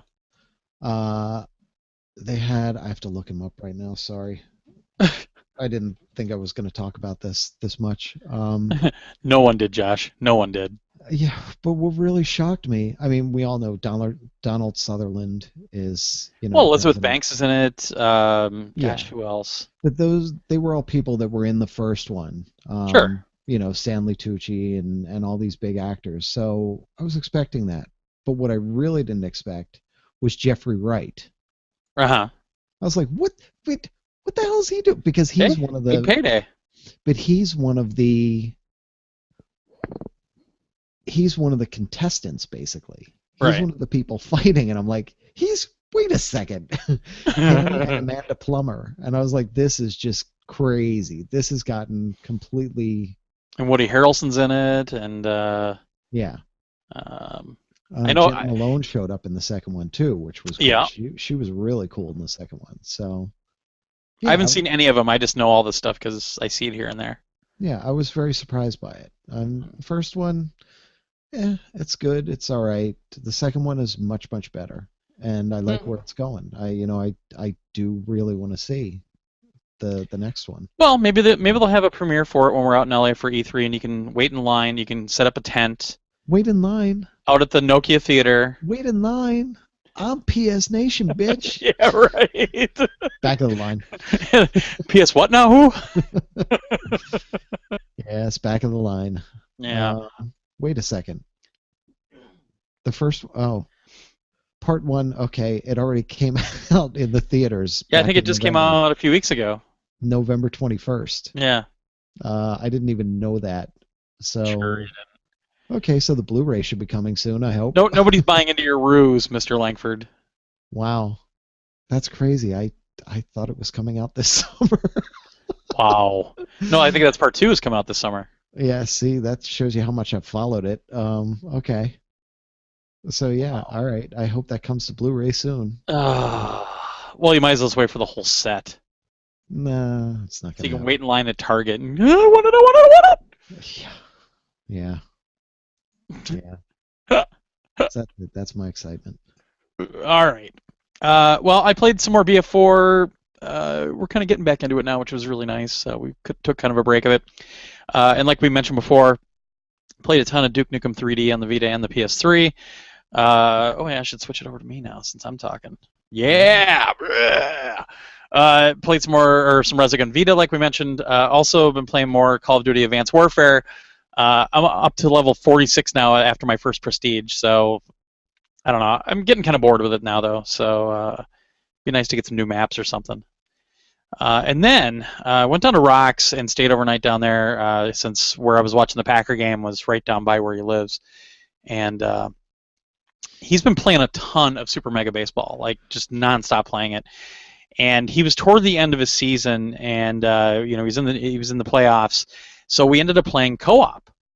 So I'd never gotten to play co-op before. It was, I mean, I knew what to expect because we've played a couple of games before in co-op. MLB The Show supports it, and then even before that, the Pro Yaku series on PS3 supported co-op, and that's really the first time we ever played it like that. It is really good on Super Mega Baseball. They did a fantastic job with it. So basically, if you're on offense, you switch off running and hitting. So if you're hitting, the other guy's controlling all the running. Um, when you're on defense, you switch off innings on who's pitching and who's fielding, and it works really smoothly. It's great. It's an absolute blast. We ended up staying up to like 3 in the morning playing it. So I think we played like 4 or 5 hours and finished off a season, won the championship, which was really cool. The only thing that was screwing us up though is we could not figure out how to steal a base, and like if I was controlling the base running, I could not figure out how to get him to steal. So finally, I was batting, and I said, "Let me try something." So when I got up to bat, I actually hit the steal button as a hitter, and that's what did it. So that was the only thing that was really confusing because I would assume, and I think a lot of other people assume, Adam was assuming too, that if you're controlling base running, you're always controlling base running, and you're not. It's when you're hitting, you can actually do the steal from there. So that was the only thing that screwed us up. But Hmm. everything else, man, just a fantastic job on that game, and we can't stress enough how great it is. And he's becoming an expert at assigning the correct coaches to the correct players, and even the items that you get that boost your stats. So we were kind of going through that, and he was showing me some of the tricks that he uses, and he's playing on Ego 76 out of 99 right now, which is the difficulty. And he said, I mean, when you get up to that high, you have to do that stuff. You need to figure out like what coach to put on, which one to let go when their contract's over, what items to put where, what stats you want. And I mean, it got kind of scary because he knows his team, like every single batter that comes up. He goes, all right, this guy's got a lot of wheels, or this guy can hit really well. And it's, man, that game is so much fun though, and the control options you have too, where you're able to either just use the buttons for the regular hitting or power hitting, or using the stick. It's pretty cool. They've done a nice job at getting the controls working on everything. So for such a small team, especially, they've done a fabulous job with that game. So I'm really hoping they do some kind of DLC down the road, or do another game maybe or something. I don't know, but yeah, they really need to be commended for that game. That one came out of nowhere too, which is just awesome. And then I don't know what it was. I got a bee in my bonnet and decided to finish the story on GTA 5, which I've never ever finished a Grand Theft Auto ever, and I did. I sat here for a couple of days and just played that nonstop. Went to my parents and finished it there actually, which is interesting. They give you a choice at the end at 3 possible endings, and I wasn't really thinking about it, and I took one, and I should have taken the other one. Because now, when you finish the story, you can go back in and you can play all the side missions and everything else. But the ending I chose actually shut off a couple of the side missions, so I could never 100% the game if I ever wanted to. Man, I still think that I like Far Cry 4 a little bit better in terms of an open world game and everything, just from the mission standpoint and the things you can do, because you can do it all in co-op. But man, GTA 5, especially on PS4, man, it's just so good, and the story's great, the writing's great. I love the variety of missions too. It's not the same thing over and over like some of these other games, and I think that's what really kept me going, was just the variety and the choices you can make, and kind of how you can tackle these things at your own leisure and with your own brain. The final couple of huge missions in the game too. Wow, just insane what you have to do. Like, oh yeah, fly in here with a helicopter, and then you switch over to this guy and he's doing this, and switch over to this guy and he's doing this, and it's all so smooth because it's at one button press you can switch over to the other player or to the other character. So yeah, I still have a lot to do. The heists are supposed to be out pretty soon for GTA. I don't think they've announced the date yet, but they're supposed to be out soon from what they're saying, and I'm really looking forward to those. I would love to do an online heist with some people. Because then you're not controlling every player. You've got the other team in there you can play with, and there's still a lot to find in the game. There's still a lot to discover and to play, and I've been doing that. I've been going back and playing, and it's really good. So even if you don't like open world games, give that one a try. I think you might actually enjoy it. Especially PS4 just affords you so much more in terms of frame rate and controllability too. I think that's why I've glommed onto it so much compared to the other ones, because it's not choppy anymore, that sort of thing. The only thing I have a problem with is sometimes when you're setting up your missions, when you're setting up your heists, they want you to find a getaway car. So you get a getaway car, and they're like, all right, put it by the where the heist is going to be. But on the map, I don't know what building we're going to. I don't. It's so vague. So I would take the vehicle out and set it somewhere, and then it would tell you, no, it's too close. All right. So then I would just go to another spot and try it, another spot and try it. So that was my biggest disappointment. I thought the last time I did one of those, I thought it told me, go put it right here. It does in the early one. Oh, in the diamond heist that you're doing, it tells you. Later on, it won't tell you. Diamond, no, I'm not at the diamond. I'm not the diamond heist. I'm saying later. Okay. There was a later on the PS3. Yeah. In the later mission, it told me still go put the car right here. Yeah, not in the last ones. All right. Unless it's a bug in the PS4 version, but yeah, not toward the end. It doesn't do that anymore. Because I was on the party chat talking to guys. I'm like, do you know where I'm supposed to put this damn thing? So, but that's probably my biggest complaint, is just some of the vagueness in some of your things that you have to do in the mission. So, but I enjoyed the hell out of it. I think it's a fantastic game, and it threw me some curveballs, which I really like too. So, yeah. Man, such a good game. And then watched the new Agent Carter. Yeah, I have that. Have not watched it yet. It was cool. I didn't realize that they showed 2 episodes right away, Yeah. and so I watched the first one, and then Dave was telling me, he was like, yeah, you know that uh, they showed 2 right away, and I said, oh, all right. And so I went back to Hulu and watched it, and there it was. So I really like it. I actually like it better than Agents of Shield right now already, just because of the time period, and I like the stuff that they're doing. I don't know. I mean, hopefully it doesn't become one of those things where, oh, every week we have a new mission, and there's not much in terms of a backbone, a story arc in the back Well, end of it. But they're doing this whole thing with, it's post Hydra, it's after the movie, the first movie, which I was surprised by. I thought it was actually before it, so it was kind of cool to see that. But yeah, I like it so far. I think it's cool.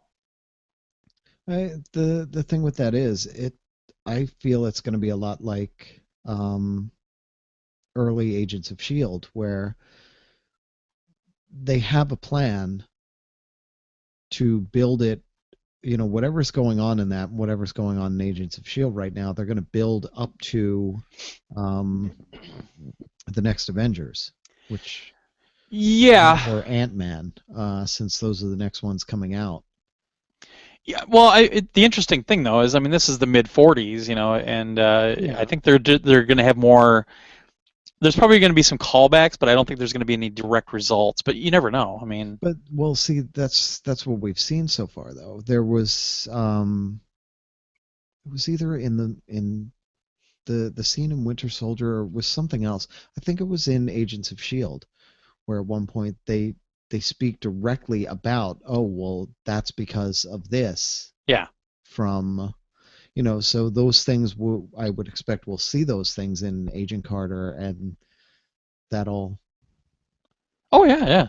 that'll directly affect what's going on later on down the line because they fucked up something or they did something way back when. Well, I mean, it's really cool, and you haven't seen it obviously, so we can't talk about it too much. But they set something up right away, and it's really neat. I mean, it really is a great continuation from the first movie, and it looks like they're going to try to fill in that gap, that 60-year gap, at Hmm. least a little bit. And it's interesting. They kind of show some of the chauvinism of the mid '40s, that sort of thing, and they get into that a little bit, but they really don't pull any punches, and there's a lot of recognizable actors in this too, so it feels very familiar, which I like. Yeah. But they're handling the time period really well, and the set pieces are all really good. I don't know how much of it is digital or not, but it looks fantastic. It doesn't look like the new V. It doesn't look fake. Well, that's the thing. Usually, and I've been surprised by some of this stuff with even lower budget movies. Usually, a lot of it is digital. Yeah. But they've gotten so good at it. As long as they have a little bit of money to throw at it, which I don't think V did, No. or they used a substandard effects studio. Damn you, Um, Jace Hall. there are they do fantastic job. Like a lot of them really do a fantastic job. I'm watching um, extras on DVDs and things where I'm like, okay, well this I spotted all this stuff, and then you'll watch the extras and you're like, oh my gosh, that was CGI too. Whoa, that was CGI. Yeah, yeah. Where it's the line is getting harder and harder to find at this point. Oh, And definitely. the new Planet of the Apes movie, they go into San Francisco and it's overgrown and it's a mess, and I'm thinking, well, where did they film this? And then you see where and how they filmed it, and I'm like, holy crap. Yeah, definitely. It's crazy how good the CGI is when they have the time and money to do it. Yeah, So yeah, it's fantastic. nice. Yeah, I need to watch those still. I have them on my list. It's just none of them are on the streaming services yet, so I had to have to pay for them. Mm. And I don't have a job. I don't know if you noticed that. What? I thought this was your lunch break. Yeah, I wish. um Kinda. yeah. And then I've been watching. I don't know why, but well, I do know why, because my man crush is in it. Tom Selleck's in this TV show called Blue Bloods, They have 4 seasons up on Netflix. I'm enjoying the shit out of it. Like, I stayed up until 3 in the morning last night because I was doing just one more, just one more before I go to bed. I'm on season 2 right now. The first season was pretty good. It's a great cast. There's some good stories, and yeah, I'm enjoying the heck out of it. So I'm gonna continue to watch that. But give it a try. But that's it for me. All right, I have to mention on Twitter. Yeah. Um, I was having a little back and forth with somebody about Jeez. because I got Child of Light back Uh-huh. to the camera. Oh yeah, The the card. physical version of it. Yes, Yeah. I got the physical version, and it started with somebody saying a physical copy. What is this? 1999? Wasn't that Keith? No, Oh. no. Oh no, who was? I remember I saw that. It's somebody I recognized. Yeah, it was somebody else. I'm not gonna out him here. No, out him. Do it. All right, it was Hatman TC. Hat man. Uh, and I said, yeah, well, enjoy your digital games in 10 years when the servers go down. And we went back and forth about it, but I mean, I'm sorry, but Hatman, you're wrong. I think you have a good point, Josh. I really do. He said, Especially with all the Gran Turismo PSP venting I've been doing the last few days. yeah, well, case in point. I mean, the last couple back and forths here, he says in 10 years' time, you could still be playing older games off the internal hard drive or SD card that they're saved to. And No, I not if said, they have server problems. We found that out during Christmas. yeah, I said, well, I said unless the hard drive get crashes or the card gets corrupted. Yeah. And he said same could be said for a CD or cartridge. Have to worry about them getting damaged. Nothing is fail-proof. Well, I said no, that's but wrong. I mean, it's not fail-proof, but I still have No. my cartridges for the Atari 2600 that work. Yes, and all you have to do is clean the contacts and you're good to Yeah. go. They work Yeah. just like new. If you keep your games, your disc-based games, if you keep them in the box like you should and don't Yeah. have them laying around getting scratched up, if they're kept in the box, they'll last decades. Yeah. You've got no worries there. I've got Atari 2600 games that are almost 40 years old at this point, and they work just like I bought them yesterday. Oh yeah. 40 years from now, I doubt I'm going to be able to play a download game from the PS3 if my hard drive for the PS3 has crashed or is corrupted, which it will likely be in 40 years. Oh, definitely. But by that Yeah. time, you'll be able to find an SSD to put in there that's big enough, Yeah, which, have a very low failure rate. we'll see. I, By I the way, just Roger Cannon says we should pick on Keith some more. Done. I really doubt. I mean, between the two, much more foolproof, fail-proof, whatever you want to call it, cartridge Full and fail-proof? disc. Well, he wrote fail-proof. Okay. Physical media will always be superior to digital Sure. in terms of long-lasting and yeah, in terms of standing the test of time, basically. Sure. So I don't know. I don't think that's even an argument. No, I mean, but even with physical media, like especially if it's a CD/DVD, that sort of thing, there can be failure on that. I mean, we had a big problem with Laserdisc where when they were pressing the Laserdiscs, just as an example, the glue that they were using, it would little pockets of air would get in there, and Yeah, you would get what's called laser rot, which can happen on DVDs as well. It's just a smaller platter, so it's less likely to happen. But um, I have a few laser discs that are going to shit because there's air in there and it's degrading the actual disc itself. yeah, and So that's even that is a very rare thing. I've only had that on one DVD ever. yeah, Out of all the DVDs and all the games and everything that I have, I've had it on one DVD ever, and they knew about it. When they pressed it, they realized that there was a problem there, and they tried to stop all replace them all, and they had a thing in place, said, here, send it in and we'll replace it. sure, But that's the only one I've ever seen that with. I think that they ran into that with laser discs, and as they started pressing DVDs, they were a little more conscious of it, and I think the failure rate on those is Oh, it's rare. I mean, but it can happen, and yeah, even exposure to light can ruin these discs yeah, which is what over will time. happen So with these in their it is. box. It's just it's funny that cartridge is still probably the best medium because Yeah, really the only thing that can happen is corrosion, and if you take care of your cartridges, it's never going to happen. yeah. So yeah, I mean, I'm looking at my Retron right now. I've been messing around with it, and I clean my cartridges up, and they work fine. Speaking of which, Uh oh. I was messing with my Retron. Oh boy. The controller, all It's kinds a of fucked up. yeah. It's I only use it to go through the menus now, and I have the SNES controller for everything. I can't even go through the menus. It does not work at all. Wow. None of the buttons on it work. I can turn it on and it syncs and it's okay, but nothing. I can't go up and down. I can't push a button. I can't do anything. Yeah. I went through, I did the firmware update to the Retron. I did the reset on the controller. I tried it again. I got it to go up and right Back into the left. Back and into the confirm left. button. And that's all I could do. Or the back button. I couldn't even confirm anything. So I could Well, do luckily, back. I think you can do everything with like a connected controller, though, can't you? You don't have to use their controller now. How do you do a screenshot though? You can set it to like a specific button press. You can actually set that action in the menus. Yeah, I couldn't find that action. Like I tried to go in and tweak it for my Genesis controller in the menus. Sure. All it was letting me do was the actual all it was letting me do was switch like ABC to CBA. It Sure. wasn't letting me add any functionality like the screenshot or anything like that.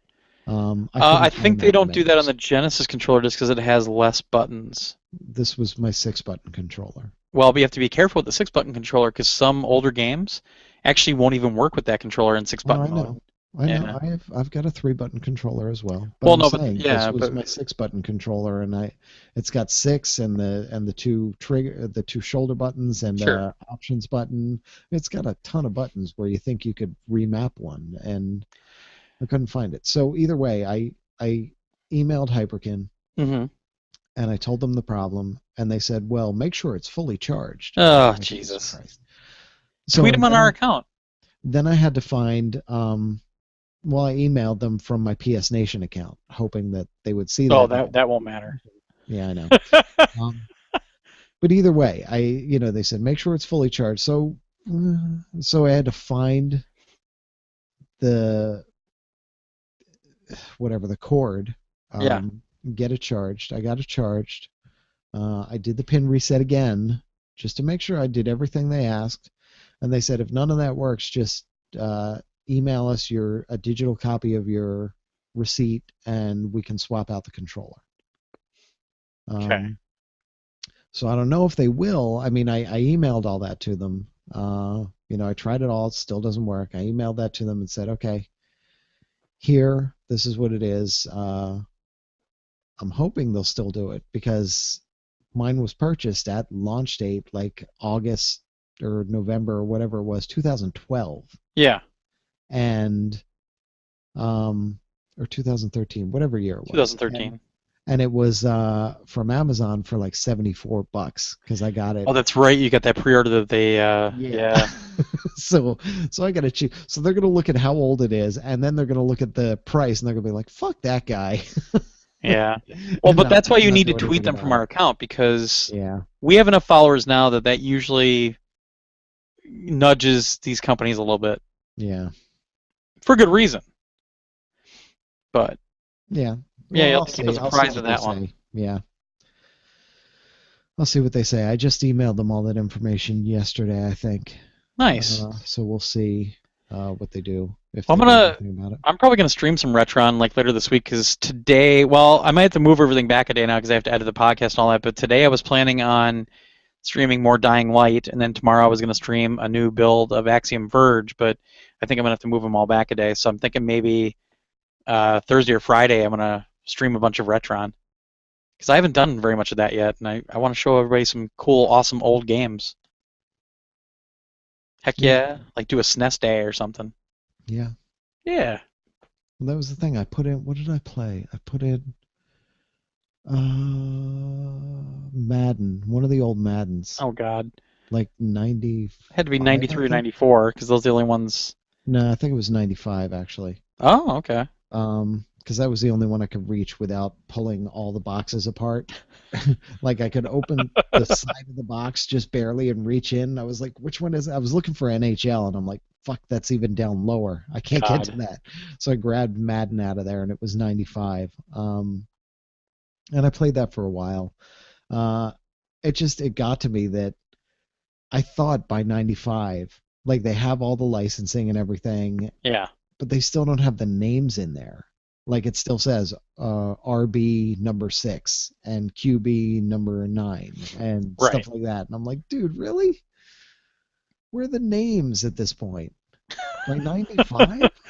But I think that's when they were having some disputes because Montana 95, I believe, had the names. I think that's when. I don't have to look at that because it says on the box itself, fully licensed and all the real players and blah blah blah, but they Yeah. weren't using the names. I know that there was a dispute one year with the Players Association. That might have been it. I don't remember anymore. Yeah, Because I'm pretty sure Sports Talk NFL 95 had all the names. So I'm not sure. That was so long I have ago. to look at it because I have that too. Come on, that was 19 years ago. But yeah, Jeez, we're old. What? actually, Yeah, that was. Oh no, you're right. It was 19 years ago. yeah. Well, because they always come out. Yeah. Yeah. No, wait. That would have been 21 years ago No. because 95 would have come out in 94. Yeah. It Well, is now 2015. eh, maybe in your mind. I don't adhere to your Okay. gregarious ancient calendars. Okay. Come on, it's Tuesday morning. I understood there'd be no math. All Yeah. right. And I forgot it was 2015. Yes. So I say we forego the break and just continue on. Really? All right. Yeah. Do you need a break? I don't need a break. No, I'm just starving. It's 12:40 here. Well, yeah, I haven't eaten yet either. So let's just starve together and get Yeah. through this. We'll power Yeah. through it. All right. Let's finish. All right. Well, what do we got left? Just emails because we're not doing any reviews this week. Emails. You'll have a Yay. review soon enough though, because you should be getting um, Saints Row. Saints Row 4 probably this week, You all right? like later this week maybe. Did you tweet? Vote, vote, people. I did Last not. chance to vote. I did not. Hold on, I got to pull that up now. Well, two notes really quick before we go any farther. There's going to be they just announced this morning, Sony did, that there's going to be a PSN network maintenance on Thursday the 15th from 1700 GMT until 2100 GMT. Not sure if it's only in Europe, if it's all of PSN. I would assume it's going to be all the PSN just because they usually don't do it regionally. And also, I don't know if you saw the news, but as of this morning, all PS4s are going to be bundled with Last of Us Remastered for $3.99. Yeah. So that's pretty Good interesting. idea. I think it's a great idea. It's a great game. It's long. It's got online. It really offers you a good starting point on the system. Oh, and speaking of which, um, all the Xbox Ones went back to their old regular price. Yeah, they did. So they did not. I don't think it's going to last very long. Well, I think the only reason it's going to last right now is because they really don't have any game to showcase it with. You know what I mean? Like they don't have a new exclusive game or anything they made a deal with for right now. I think once that they have like, we're going to partner with this game and market the hell out of this game like they did with AC Unity, I think at that point they'll probably lower the price. Even if it's temporarily again, they'll do it. Just saying. we'll see. Yeah. What was the other thing I was going to bring up? Oh, and Forza 6 got announced. Go figure. Churn another one out. Yeah, they make money on it. So.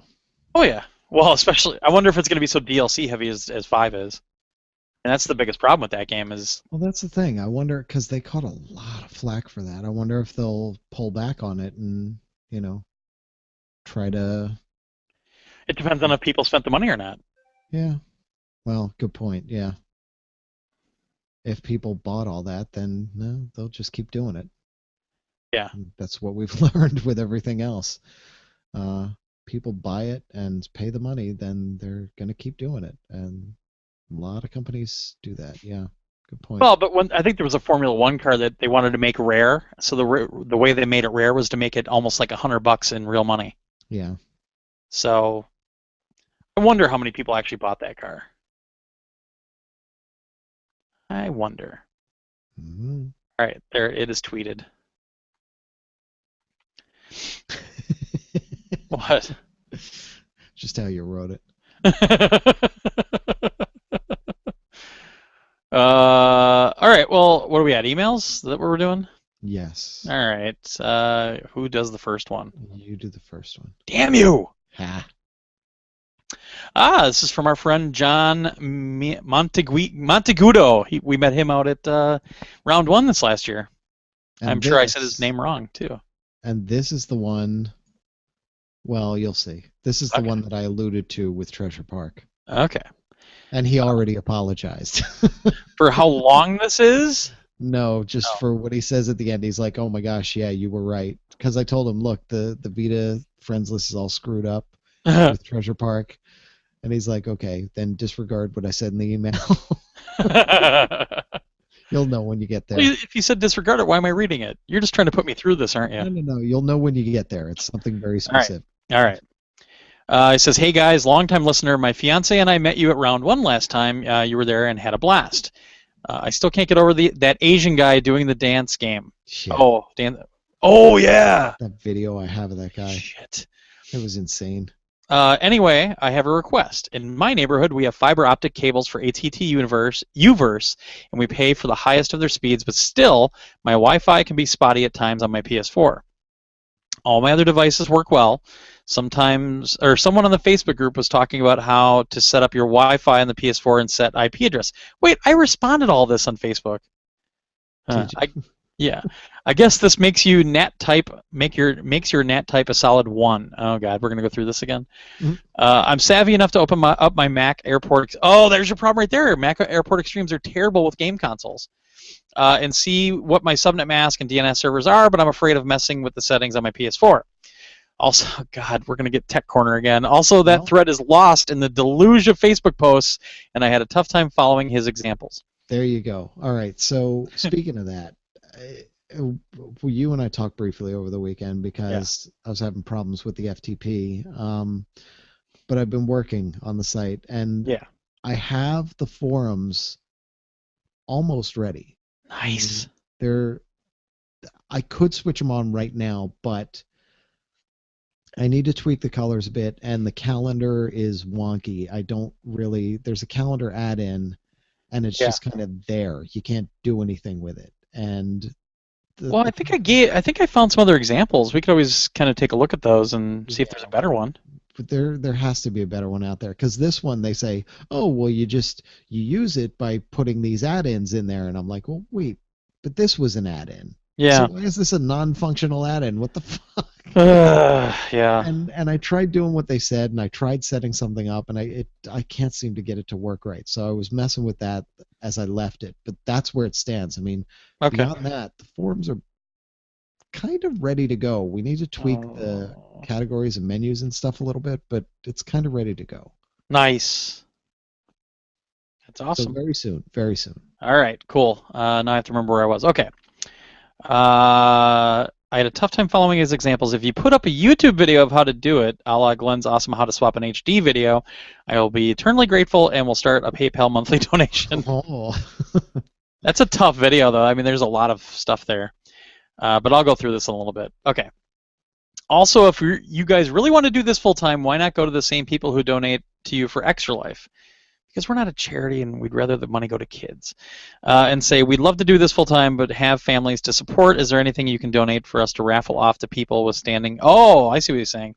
To raffle off to people with standing monthly PayPal donations. Okay, I'll stop right here. So raffling things off like that is a huge tax issue. The reason we get away the reason we get away with it for Extra Life is because they're an established charity, and all the I's are dotted, all the T's are crossed on that respect. If we try to do that internally for our benefit, it's a tax nightmare. So trust me, I've already looked over all that. So Yeah. yeah. You can even limit it to people who only donate, say, $5 a month or $10 a month. I think your guys' contribution to the state of PlayStation gaming is such that a lot of people, developers, developers and publishers would support you, and it is no less legit than getting free games for review. It's different. You have over 1,700 people on your Facebook page. If everyone donated $5 a month, you'd be taking in $8,500 a month, not including your Amazon income. P.S. I tried to send Josh a treasure pack puzzle or Here part it puzzle is. on my Vita, but he is no longer on my friends list. So fuck you, Josh. Just kidding. He says PPS. My PSN is CRZYQBN6969, bro. So if you can't say Montegudo, just call me Crazy Cuban. So that PSN again is CRZYQBN69. Okay, so let's get into all this networking stuff. So he's on my friends list. yeah, he's on mine too. Mark. Yeah. It's the issue. Yeah. So first off, don't run your game console off of an Airport Extreme. They're notoriously shit with game consoles. Apple makes those things for a very specific purpose. If you have Apple products, they're awesome. Even if you have the time capsule stuff, they're amazing. But for some reason, I don't know if it's their MTU sizing or what is the problem, but Apple Airport Extremes and a lot of their networking products have just been absolute shit. And not just with game consoles. I've had it. If it's a non-Apple product, it can be a problem. So that's your first problem right there. The second problem, you got to make sure you have a router or, if you have a separate switch that are a gig, have gig ports on them. So the 10/100/1000. Basically, your network connection from end to end is as slow as your slowest segment. The thing is, you're never going to even get close to that, even with a fiber optic cable. So, but you're still trying to communicate internally. So when you're going from like your PS3 to your DNLA server, or if you have two PS3s or PS4s on the network, that sort of thing. But also you want to try to plug that system in no matter what. Now the PS4 handles wireless way better than the PS3 did. But at the same time, wireless is always going to be a little bit wonkier than plugging it in because all of that wireless metadata is in those packets as well. So the headers are bigger and more of the packet is wireless information, that sort of thing. It's a long story. One thing that I mentioned though is that usually when you have a router, even if it's from your internet provider or if you bought one, the inside network is always a private network, so it's on like a 192.168 network, so 192.168.x.x. That router, that device, has what's called a DHCP server, which hands out other addresses on that 192.168. Whatever. And what that does, it's called a network address translation, a NAT. And what that means is you're translating your one IP address on the outside. So you have one IP address on the internet, and that box translates that one address to multiples on the inside, so you can have multiple devices on that one connection. So that's the thing. It's creating all these aliases basically, so that you can use that one internet address. So DHCP will also tell your devices what DNS servers to use and everything else. And by default, if you get it from the ISP, or even if you buy your own, if you set it up to automatic, your ISP will usually set up their own DNS servers for you, which is fine, except there have been some problems, especially with Time Warner lately, where there were regions that people couldn't get on their PS4 or PS3 or PS Vita. They couldn't get on the PSN because Time Warner's DNS servers had a problem, and they just weren't able to get to it, and they thought the PSN was down, and it wasn't. It was Time Warner.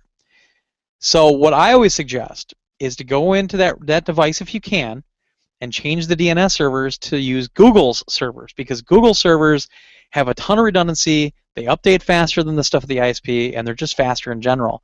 And they keep their records up to date a lot better. They're still not perfect, obviously. Nothing can be perfect, but they're really good. So the IP addresses for those DNS servers, the first one is 8.8.8.8, and the other one is 8.8.4.4. So set that up. And that's one way to kind of get around some of these outages that people are having, these temporary outages. But the NAT type thing too. So there's 1, 2, and 3. If you have NAT type 1, you're basically not even behind your firewall or NAT. A NAT is a firewall basically. So you're just open up to the internet. That's not really a good idea. You want NAT type 2, just because you want some level of security. Where you have problems is NAT type 3. And NAT type 3 is the one that'll block a lot of stuff, and you'll just have a lot of problems with it. So um, what you can do is, and the PS3 supports this too, but a lot of routers support what's called UPnP, which is Universal Plug and Play. And usually it only works with one device on your network, but you can set up a partnership between your PS4 and the router using PNP or UPnP, and that'll basically kind of create this little, I don't know, it's hard to describe, but like this little private connection for you to get out to the network and not really have it block too much stuff. The other thing you can do is a lot of routers out there nowadays will let you put the MAC address or the IP address, but you want to use the MAC if you're using the HTTP because that IP address can change. So you want to find the MAC address, which is right in the settings, and you can put that in your router and basically say like allow everything for this, and you're putting it into what's called the DMZ, the demilitarized zone. But basically that puts it in its own little world in this kind of limbo between the internet and your device.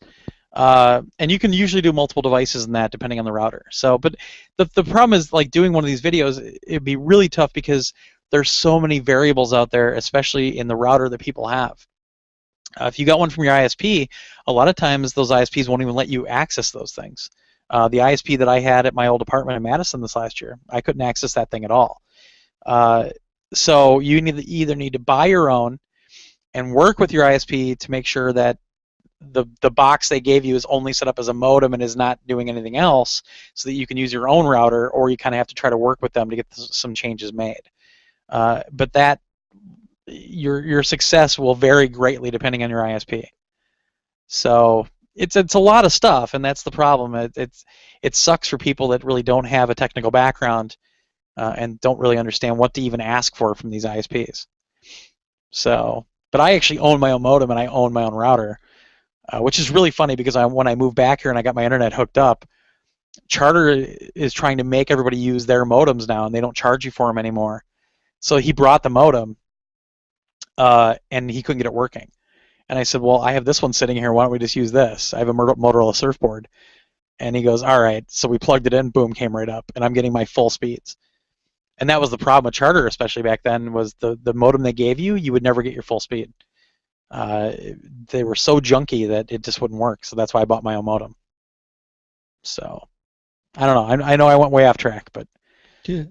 I mean, there's a lot, and that's the problem. Is either find somebody that's local that knows what they're talking about and can help you out, or you know.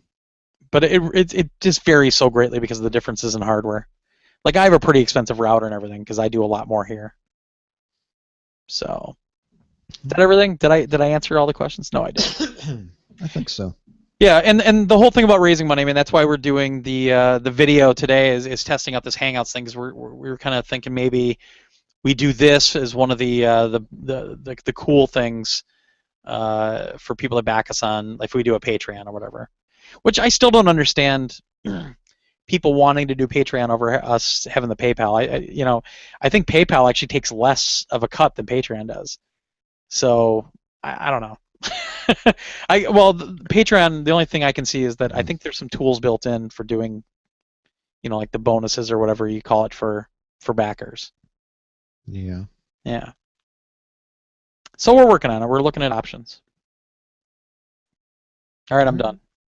All right. Yeah.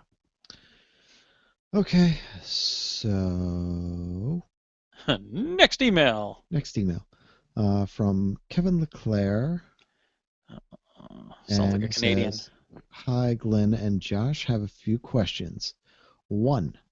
Do either of you remember the game Intelligent Cube? Oh yeah. Yes. PS1 game. Yep. It was a puzzle game puzzle game of sorts, and was super fun. I was hoping you could nose around and see if there are any plans at all making this a digital title. Oof. I love that nose around. Yeah. Well, They did release sort of a compilation on the PSP in Japan, Uh, and they did release. I don't know if it was really a sequel or kind of a spiritual successor with PQ yep, I remember um, that one. on the PSP. They had one and two, uh, which was like practical. What was it called? Practical quotient or something like Yeah, something like practical that. intelligence quotient. Yeah. PQ one and two, because I have those on the PSP. I think I got those digitally. Sucker. Uh, Good luck playing that in 10 years when the servers go down. exactly. Um, but yeah, I mean, that's one of those weird little PS1 games, so you never know. I mean, the PS1 games do still pop up every now and then, and weird old ones do still pop up every now and then. Uh, So you just never know. It could come. Um, I don't know that there would ever be a remake of it at this point. yeah. um, but I don't know. That's one of those things where you go to the PlayStation blog to where they have the the things you vote on, and you put it in. Say, I would love to see this made available on the PSN as a digital download, as a PS1 classic. You know, Right. and see if you can get votes for it. Um, That'd be cool. yeah. Number two, could Josh please make a video showing how he cleans all his older video game cartridges and machines? Josh, make a video. I've made videos. Uh-huh. I'll post Put them. them up on a different account. I'll post them. You know what I did though? I went to look at my YouTube account Yeah. and it's empty. Like I had posted videos up there and it's empty. There's nothing there. Then you So probably post them into a different account or something. that's the only account I have. I've never heard of videos disappearing My unless account you is deleted them. empty. I haven't done anything with it in years. Maybe that's what they did. They just said, screw you, and dumped it. um, Yeah, but if you use that, if you're logged into that YouTube account, when you're viewing stuff, that means your account's active. So I don't see but I'm them. not logged into that YouTube account when I'm Oh, never logged into anything when I'm viewing stuff. I just went, hey, ah, wait a second, I had that account, and I went looking at it, and I'm like, it's blank. Okay, huh. great. Yeah. So I don't know. Um, but probably clean them before I play them. But that leads me right to YouTube. If you just look up how to clean old video game cartridges on YouTube, you'll find a Yeah. thousand people telling you the exact same thing that I would do. But Josh, you're the expert. You'll find a thousand people telling you the exact same thing that I would do or Glenn would do. I mean, yeah. Um, The thing is, like, I always go on these big cleaning binges after MGC, obviously, because you buy all these games at MGC, and yeah, all I do is I get some of the smaller magic erasers. They're called. I think they're Mr. Clean magic erasers. They're just these white pads, and you just get some rubbing alcohol, and you can use that on the outside and the inside of the cartridge. Just be careful of the labels. You don't want to mess up yeah, the labels, but just put some rubbing alcohol on the magic eraser and shove it into the cartridge and just scrape back and forth a few times, and that should clean it off really well. yeah. Those magic erasers are magic. They're amazing. I haven't used those. I use the rubbing alcohol, and I've typically used like paper towels and Q-tips. Sure. Well, the problem Um, with Q-tips is it'll leave you. You have the possibility of it leaving some residue in there, or like even some little strands. The well, magic eraser. yeah, The careful problem with with the that. magic erasers is the cartridge just tears them up. So you go through a few of them, but it works really, really well. Yeah. And I've even used that to clean off like some of those, especially the Super Nintendo games you get that used to be like at video stores, and they had Um, stickers on them and everything else. yeah. That magic eraser takes that stuff off really, really well. Yeah. Yeah. So that's probably the best way to go.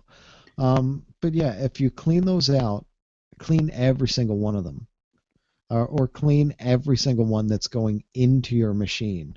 Because if you clean one and you put it in and it works great, and then you put a dirty one in, Yeah. when you put the clean one back in, it's going to get dirty again. Yeah, and So and especially with the Retron 5, I mean they've warned up and down, make sure your cartridges are clean when you put them in there. yeah, So so that's really the trick, is to clean each cartridge that goes in there before it goes in. yeah, Uh, and you don't have to clean them all at once. Just clean whichever game you're going to play next. or Or do like clean me them and all go at on a binge once. for like 3 hours and just clean all of them. Yeah, or I clean mean, them once all they're at clean, once. they're clean. I have all, for the Super Nintendo especially, they had those little plastic ends. I bought a ton of those one time. I got a whole box of them for like $5. So I have a plethora of those things. Genesis, I mean, the boxes for the Genesis, for the most part, were those industrial black plastic cases that you Yeah. couldn't even like. You could run over those things with a dump truck; they'd be fine. I mean, you've got the off, especially the later games. They came in cardboard boxes, but Yeah, which kind of those are, sucked. yeah, those are well But protected. And the, TurboGrafx same way. They're in a CD case usually, and so once you clean them, they should be pretty good to go. yeah. It's just, especially if you buy something used, you really need to clean it before you try to use it. And the old Atari cartridges, I think, except for, well, there were some third-party ones, but for the most part, um, they the circuit board was like hidden Yeah, behind plastic. So once you clean that, it's hidden behind the plastic and it's pretty safe. yeah, Um, and to get that plastic open, you just stick a screwdriver in the sides.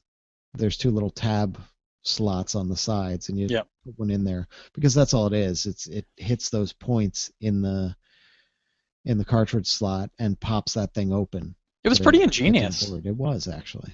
It really was. Um, so yeah, and that's really all you have to do. Yeah. Get them clean. Who And knows? Maybe I'll do something like that down the road. and they'll last you 40 years. Yeah, they will. 40 years plus. I've got Atari 2600 cartridges from when I was a kid. I mean, I still have my Yeah. originals. Oh, so do I. Yeah, That's all mine are my originals, minus, the ones that I bought at MGC because, oh, I never had that, you know. yeah, Uh, but I didn't sell any of them. I kept all my 2600 and 5200 cartridges from when I was a kid, and the systems themselves are the ones from when I was a kid, and they still work great. nice. So, and that's I talked about this before, but Star Trek uh, on the 5200, which was the arcade game, the Vector Graphics arcade game. Yeah, which I Um, love that game back in the yeah, day. that was the one where, like, weeks after I'd gotten it, it wouldn't work. Like, it would sort of work, it wouldn't work, it would work if I jiggled it around sometimes, it would connect and it was okay and you could play it. Yeah. Most of the time it would not work. You'd put it in, you'd get garbage on the screen or you'd get nothing on the screen. Huh. And I didn't tell my mom because she Oh bought it. man, I just got them. And I didn't know what to do about it and I felt dumb and I felt, oh, I got ripped off, I got a bad cart, and for decades that was just, and I never got rid of it. I held on to it. And because I didn't know any of this stuff back then. Sure. Uh and then when I went to MGC and I found out about cleaning cartridges and I found out about all this stuff, I came home. I'm like, no fucking way. And I came home and I cleaned it and I put it in and it worked. And it has been Nice. rock solid ever since. That's all it was. It was dirty because that was a Sega cartridge, actually. And that was Yeah. one of those third-party cartridges where the circuit board was exposed the whole time. Yeah. In the Because that was a bottom. Sega arcade game that we had the sit down one where I lived. Love Yeah, that game. Had the it had was the little great. knob that you would turn to turn the Yes. ship. Yeah, it was fucking It fantastic. was. It was an amazing game. Uh, and that's why I wanted it so bad on the 5200. I really wanted it because it was a good representation of it. It Oh was yeah. actually a pretty faithful translation of it, and I loved it, but it was always near impossible to get it working, and I just thought it was broken, and I thought there was nothing I could do about it. Hmm. I did not realize that that's all it needed. And 30 years later, I go and I clean the cartridge and it works. And I've Wow. never had a problem with it That's since. hilarious. It's amazing. It's great that I never threw it out, that I never got, oh, this is broken and just threw it out, you know? I mean, I kept that. I kept the box. I kept the instructions. I still have all that stuff, you know? Nice. I have all my 5200 cartridges in plastic bins, basically. They're all Yeah. organized so that they're all clean and they're all good to go, and pop any of them in any time and I can play them. It's great. There's a game store in Madison that I follow on Facebook and Twitter and stuff, and somebody just brought them in a Vectrex with a bunch of games, and they actually had all the gels and everything for the screen. Wow. And they're asking 300, which actually isn't bad for all the stuff they have. But I was laughing because First off, I have that multi-cart now. So the people that made Vectrex released all of the ROMs out into the general public. So they're all public domain now, even games that aren't finished. So some really smart people made up a multi-cart. So every single game is on one cartridge, and it's got a little Yeah. menu system and everything. And the game store in Chicago that we go with with Terry every now and then when we're down there, he had a bunch of them, and he was at MGC, and he had like 2 left. So Terry went over, and the guy knows me a little bit. He's you've been to that store too, I think. We've taken it out of that one, and he sold it to me for a great price, like an amazing price. Um, so that's number one. I don't need any of these games anymore unless I want to collect them. And quite honestly, I don't want to use this. I don't want to waste space with all that stuff. Mhm. I've gotten to that point now where I have too much stuff in my house. So anytime I can conserve space, I'm going to do it. But I laughed because I got my Vectrex in a ridiculous way, and that's I was working at EB at the time in Kansas City, and this stoner that always came in. I don't know how we got on the subject, but I think me and another guy were talking about the Vectrex one day because I always wanted one when I was a kid, and they came out right around the time that the big video game crash happened, you know. And but I remember going to Sears in Fond du Lac, and you know, they had the Atari 2600, they had the Coleco Vision set up, they had the Coleco Atom always out, and then here's this Vectrex, and it's an all-in-one system. You know, the controllers just comes right out of the front, and I just always wanted one. And we were talking about this dude. He was always stoned. I mean, just always stoned. And one day he's like, "Yeah, I got one of those." He goes, "It just sits in my closet." I'm like, "Really? You want to sell it?" "Yeah." I'm like, "How much you want?" He goes, $15. I'm like, okay. So he brought me Vectrex in wonderful shape, except it was literally covered in pot smoke. Like I had to wipe the whole thing down. It was just brown with all the stuff that it was on. But I got a Vectrex with like 12 games and an extra controller for $15. Yeah, and I still play it every now and then. I'll throw it on, turn it. You know, it's only about like probably 12 inches high, 12 to 14 inches, and the controller pops right in the front, so you just carry it around like it's the first portable, really. Yeah. And it works great. And those gels, you can actually print them. They have all the templates online now, and you can just get you know, like presentation slide stuff for overhead projectors, and you can just print right on those, and they slide right in. So, but that's how we got color back in the day, kids.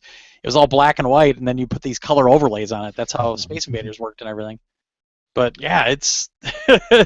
that's one of my most prized possessions is my Vectrex and all those games and everything, because it's a pretty rare system still, because they made a lot, but they didn't sell a lot, so they sat in warehouses for years. But yeah, I'm proud of that one. Yep. Yeah. All right. And number 3, is there an app that you use to catalog your game to keep it from buying doubles? I'm getting older and buying buying more and more games. I tend to lose track of what I have. Thanks so much. His PSN ID is Soul25, SOUL, and the number 25. Got that soul glow. So the apps, I got something. See, I'm in a weird place with that. um, Well, normally Josh has this immense database that he keeps. I do. I still have it, but it's weird because all right. I'm working off older technology. I had a Palm Pilot way back when they first came out, and I was the weird one on the train, the only one with a little handheld mechanical device like that. I'm Hey, the reading a Palm book. 5C was amazing. Yeah, well, this was before that. This was the Palm Pilot Professional. It had 1 meg of RAM, I believe, or 1 meg. Yeah, 1 meg of RAM. Um, but I found a program on there that I bought and downloaded, and it had a PC companion. It was called Game List Plus. Didn't there was like a database that was used on the Palm really heavily that ported over to PC really well? Because I know a lot of apps that did that kind of thing. Yeah, I'll bet you that was the same database. this was some guy did this on his own, and he built multiple ones. He built Game List, he built Video List, he built Right. a couple different ones. So I got both of those actually, and I still use both of them. The problem is that was it. He never developed really beyond that. So I use the PC one because it works. It has everything I want in terms of what I want to enter, Yeah. like the information I want to enter. I haven't found the right one for like my phone or my tablet. So what I did, I found one that basically you make your own. It's called Tap Forms, Yep, I've used that and before. yeah, I love Tap Forms. And what I can do is I enter everything on the PC in either game list or video list, and then I export as a comma delimited file, Yeah. and I put it right through Dropbox, and it'll pull it into Tap Forms and populate the form that I created. I created a game collection form with all the, all the fields that I want. And you track way more than I do. I I mean, you do. track like year and That's you the do have big like difference. publisher and everything on there. Yeah, all right. Going down, like I just pulled it up. Game collection. I have title, description, cover art, format, publisher, number of players, Jesus, man. category, series, developer, location, a rating. Location. Yeah. Oh, for region, you mean? No, for where it is. Is it in this box? Is it in that box? Is it up on the Oh, okay, shelf? okay, Is okay. it so I can find? Oh my God. I'm not tracking that so well, but I have that field in there for when I go through everything and I can find it. um, I'm only halfway through here. Uh, Wow. status, the ESRB rating, the release date, number of discs, physical or digital copy, language it's in, because I found I have a bunch of games that are some are in Japanese, some are Japanese and English. Sure. Uh, the UPC, the ID code, because Dude. Atari had their own crazy ID codes. The spine of every PlayStation game has like a little code on it. Um, a website, which I don't usually fill in, and notes for just miscellaneous junk like, oh, it came with this DLC, or it came with, it's the collector's edition with this, this, and this. So yeah, I track way more than probably anybody needs to. You think? um, but I can do it, so I do it because I've I have I have pretty much every physical physical game listed already. Sure. Digital, I don't have as well. I have bits and pieces of digital. I need to go through at some point and just get all the digital in there. Um, but every time I get something new, the first thing I do before I even take the plastic off it, I sit down at the computer, I enter it right into the database, and it's there. It's done. So I don't lose track of any of that stuff. Because I was at a point a couple years ago where I did the same thing this guy's doing. Yeah. I went into a store on Black Friday, and I was like, "Oh my gosh, that's like $10!" And I grabbed it and I bought it, and I lost the receipt or destroyed the receipt, thinking I'm never gonna. And then I got home and I'm like, "Oh, I have that game. I tend Whoops." to do that with movies more than games, but I have done it with games too. Well, I did that on Black Friday with the Hunger Games, with that last Hunger Games, Catching Fire, because it was dirt cheap somewhere, and I was like, I never got this, and I bought it, and I got home and I'm like, God. there it is on the shelf. Like I went to enter it in the database here, and I Yeah. was like, oh shit, it's already there. So fortunately, I kept the receipts on Black Friday. I was like, I'm making sure I, just in case, because Black Friday was just kind of weird, random mode that I told Well, I that mean, story. We there's a stopped level and I'm like, of yeah, insanity too, because everybody's yeah, rushing for whatever. yeah. Yeah. We just stopped on the way home from my dad's, and I walked in and I'm walking down the aisles, and I'm like, oh, that's dirt cheap, and I don't have that, and that's dirt cheap, and I don't. And of course some of it I did. I wasn't going to spend the time looking through the database right then and there. Yeah. um See, I but do that's things a lot more simple, but at the same time, I can manage it a lot more simply. I don't Yeah, have to create a CSV file that goes out to well, Dropbox, that imports yeah, into this, and and that's the thing.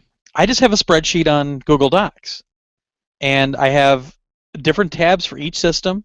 I have different categories for each system because, like TurboGrafx, you have some SuperGrafx stuff, which I just put in with TurboGrafx because it's kind of an overpowered turbo.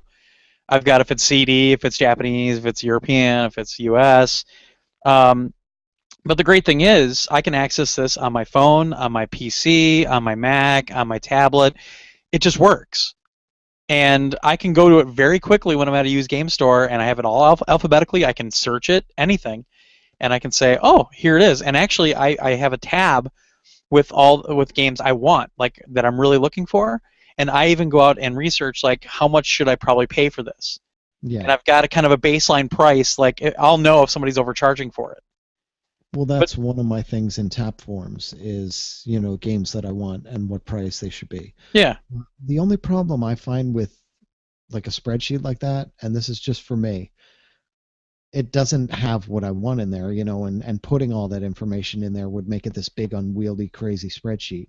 The well, see, other for me, it's not though, because that's why I keep tabs for each individual system.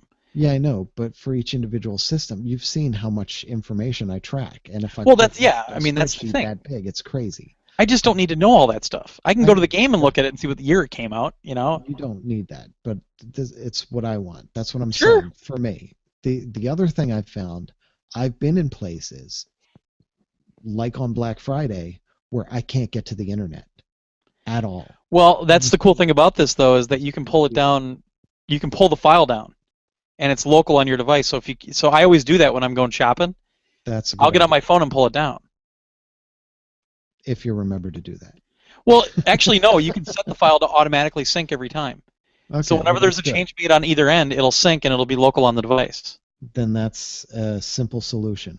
Yeah, because that's what I used at MGC last year, and I didn't buy any doubles. The Yeah. year before, I bought a double. I almost bought a triple. Yeah, I walked around with my tap forms in my phone, which was all up to date. Yep. Um, and I would scroll through or I would just search. I would just do the search right at the top, and it would pull it right up because that saved me. There were a bunch of Atari 2600 games, and I'm like, do I have that? Oh, look, I do. I Well, didn't know I yeah, had and that. especially with those because they're like $1, so you're like, Yeah, oh, I'll just buy it. It's a exactly. dollar. Yeah, I'd grab them all in my hands and then I'd stand there looking them all up. Like, okay, put that one back. Okay, put that one back. Okay, I don't have Yep. that. Yeah. Yeah. So there's a couple ways to do it. I mean, you do the simple spreadsheet like Glenn had. Tap Forms is really good. Tap Forms actually there is a Mac companion app for it. Yeah. He just never did a PC one, and I Which is wish he would funny. do a PC one because that would be fantastic. Then I could get rid of this Yeah. whole thing. I could get rid of the game list and the video list, and I could just have my tap forms, which sync back and forth beautifully, and be done with it. That's why I said I'm like kind of in a weird place because I've got this legacy thing going on that I've been doing since I had a Palm Pilot. Um, and I just never got rid of it because they work and they're fine. And I found a way to get those things over to tap forms, which is a much nicer thing because with tap forms you can set it up any which way you want. It has some basic templates, and there's a website where people upload the templates and things that they've done for their Right. different databases, and I just created my own that would match up with what was already in this video list and game list. Yeah. But then as I was doing it, I was like, ooh, well, I kind of want this too, and I kind of want this too.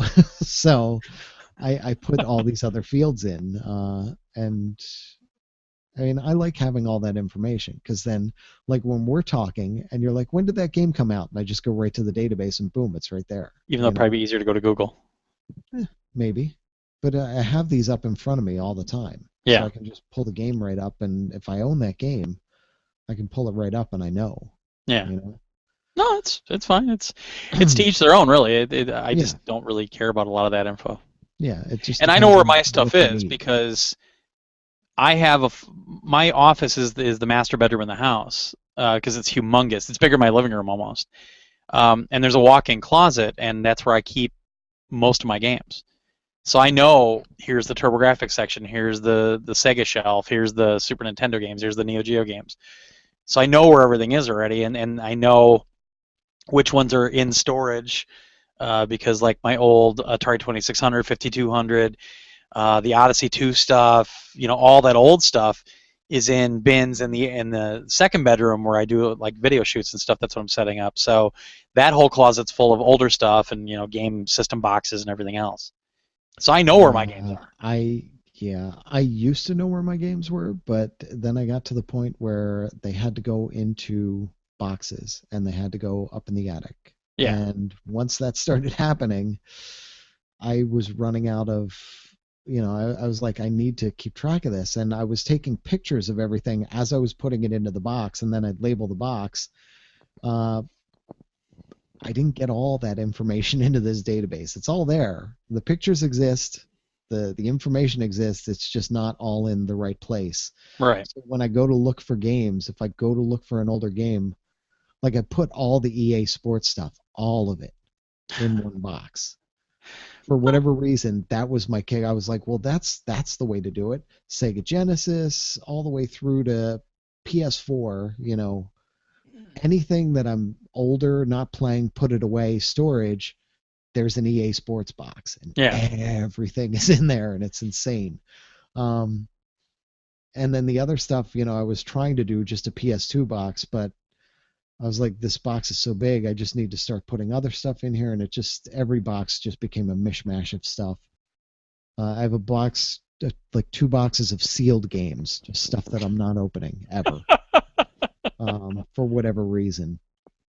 Uh, so yeah, it's crazy. That's It's the Mark Singer principle where you'd buy a game and never play it. Well, I mean, some of them there were reasons, like they're really rare, weird games or whatever they are, and I don't need to play it. I don't want to play it. I'll hold on to it, and we'll see. Sure. So, and maybe it'll be maybe that's my retirement fund. Well, that's the problem, though. You never know if anything's going to have any value or not. You never know, and I'm taking a gamble on some of this stuff. I literally am. I'm taking a gamble on some of this stuff where I got it cheap enough where I was like, it doesn't matter if it never goes up in value, and if it does, yay me, you know. Sure. So, yeah, we'll see. I'll either be a millionaire when I'm older, or I'll be destitute and selling the stuff off for pennies. No, that's me. Uh, I don't know. I look at those things on eBay where, hey, do you want to own like 4,500 games? And I'm like, oh yeah, that's like something I have. And then I look at it, but it's like every single game ever released for the NES and every single game ever released for the NES, which I Yeah. don't have. I mean, that takes the fun out of collecting, though, too. I mean, I have a short list of TurboGrafx games that I know I can buy all the games for an exorbitant amount of money, but it's the thrill of the chase for me. Well, yeah, no, I'm not saying like to buy that. I'm Yeah. saying like to sell my collection. Oh, yeah. Like I see something like that and I think about my collection, then I look at that and I'm like, well, I don't have complete sets of. The only thing I have a complete set of is the Atari 5200. Yeah. And that has a couple of rare games and one that's exceedingly rare and Yeah. is worth a shitload of money. So that's a collection I'm holding on to. But that's a very special collection to me too. That's going to be hard to sell if I ever sell it. Um, I don't see myself ever selling my games. yeah, I don't see how I could either. It's tough. But It's like been too even much, too much of a part of my life, you know? those things on eBay that I see though, like the massive collections of every single game ever released for these five systems, and it's Yeah. 20 starting bid is like $40,000 or something ridiculous. I see that and I'm like, man, that would be really freaking cool to have that though, and just have like a library of every game. Oh, yeah. Every game. That would be so amazing. You'd never get to play all of them, but still, it would just be so cool to have. Eh, uh, yeah, it would it's be. crazy. Yeah. So there's a couple solutions. There's a couple things you can look at. I looked at apps all over the place trying to find, and a lot of them just didn't track things the way I wanted. They didn't organize them the way I wanted, and I didn't like the way they were set up.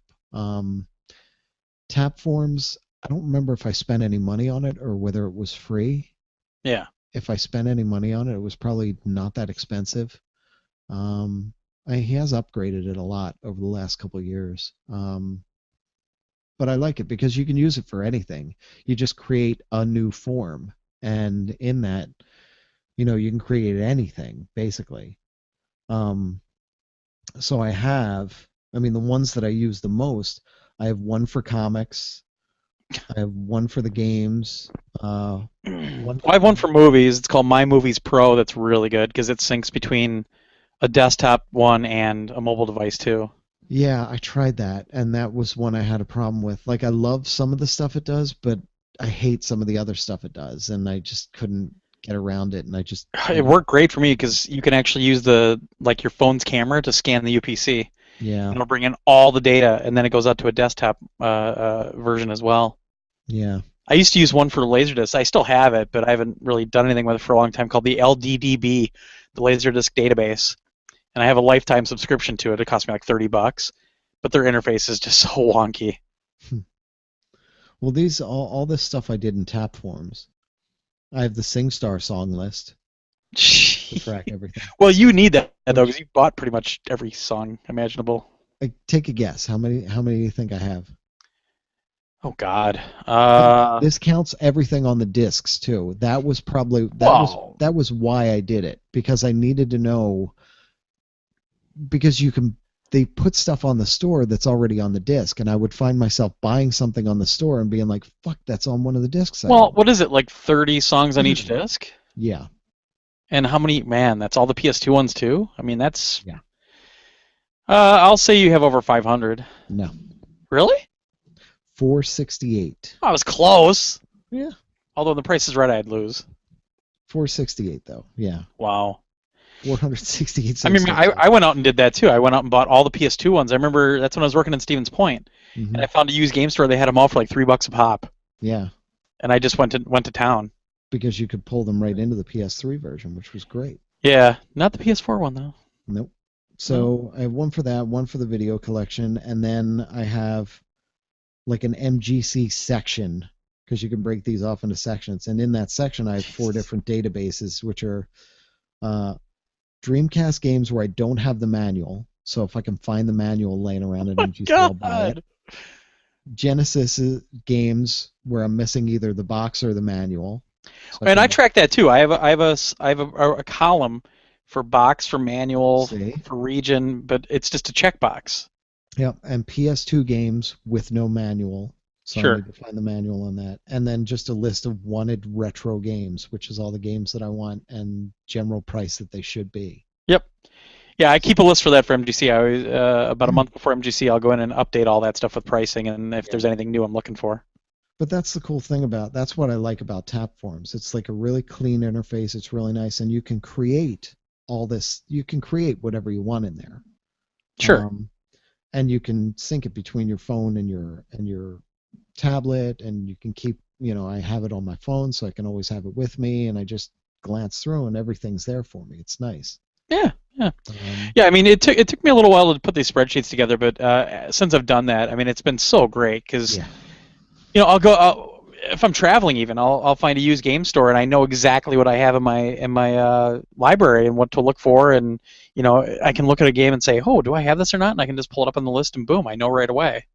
yeah, So it that's works great. all the difference in the world. Oh yeah, and it's worth the time. And honestly, it didn't take that long. I was putting pictures up when I was like rebuilding it all, and I would just grab all of my games for PS2 and I go through all of them and make sure they were in there. If they weren't, just type them all in and boom. Because I had all the columns done, and then I would see something like, maybe I should add a column for that, but that didn't happen that often. Yeah, It took and me a that's the couple thing. hours. Yeah, it depends on how much information you want. If you just want the names, that's nothing. You Yeah, can just stand right there and do that very quickly. But if you're putting in all the other crazy information, yeah, you know, yeah, you do it once and it's done, and then every new game or movie or whatever that comes in, you just add it, and yep. you're good to Which go. that's my problem on movie side is I always forget to add them. So I've got a big stack of movies I got to add still. But Yeah, yeah, everything it's I get comes right to the desk before I I'm do terrible anything at that. else. And I got to a problem like maybe 6 months ago where I was working and I had all this stuff going on. It was crazy. I had a stack of stuff on my desk, Yep. and it was just making me nuts because I'd look at it and I'd be like, oh, That's how I oh, was after MGC with all those baseball games. yeah. So I just sat down. I was like, just do like two of them.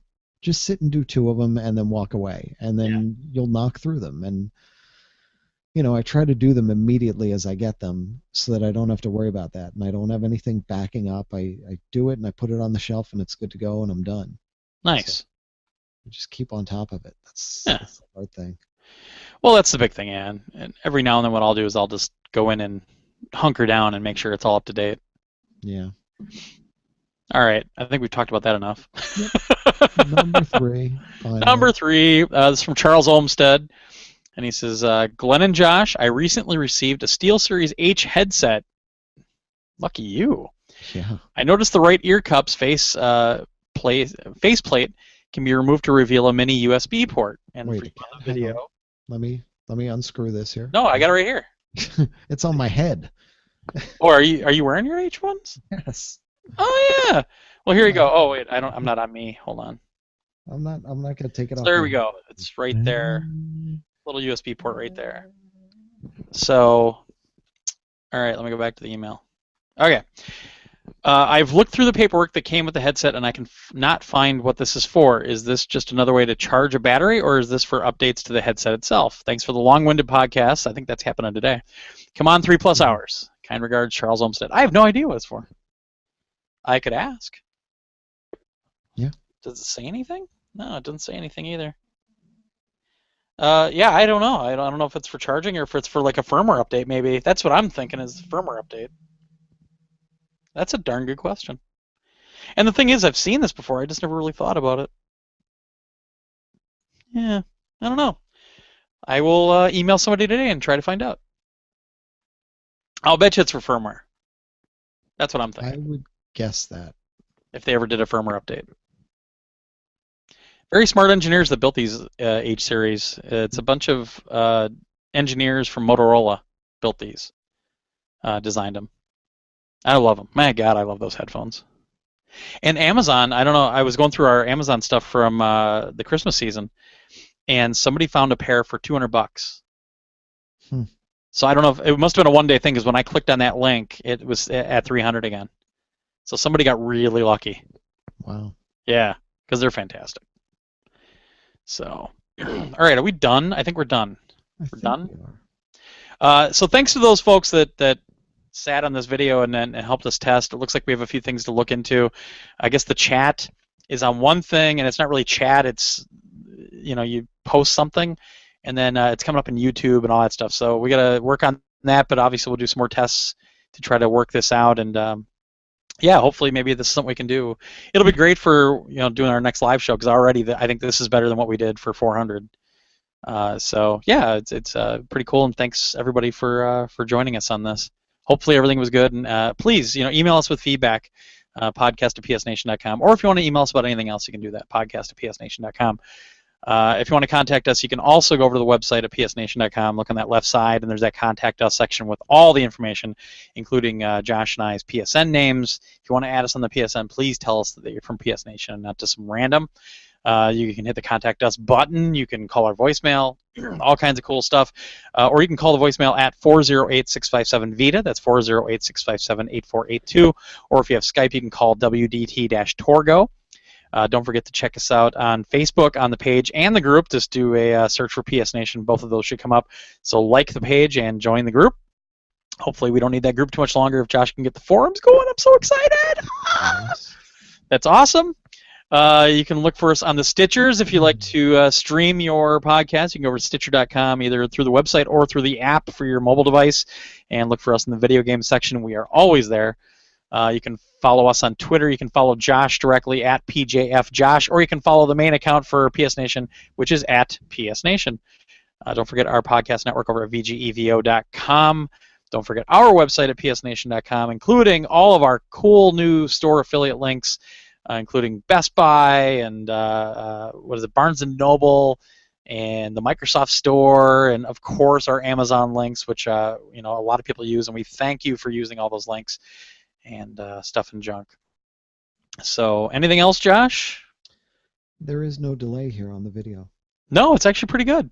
I'm impressed. And we tried Hangouts a couple of years ago for something, and we had a lot of audio problems and everything, but I think the only thing that we have to be careful of is I believe that when you're typing, it mutes your microphone. I'm not I've read typing that. on that. I'm typing on Right, this. right. Yes. No, but if you're broadcasting from that main one, whenever you type, I think I don't know. So that's something we have to check out. I'll see if we can find a replay and check it out and stuff. So yeah, this is a good first step though. That's worked way better than I thought it would. Yeah. Yeah, pretty cool. So I guess until then, we'll talk to you next week. Get out there, play some games. Have a great one. Thanks everybody for joining us on this test.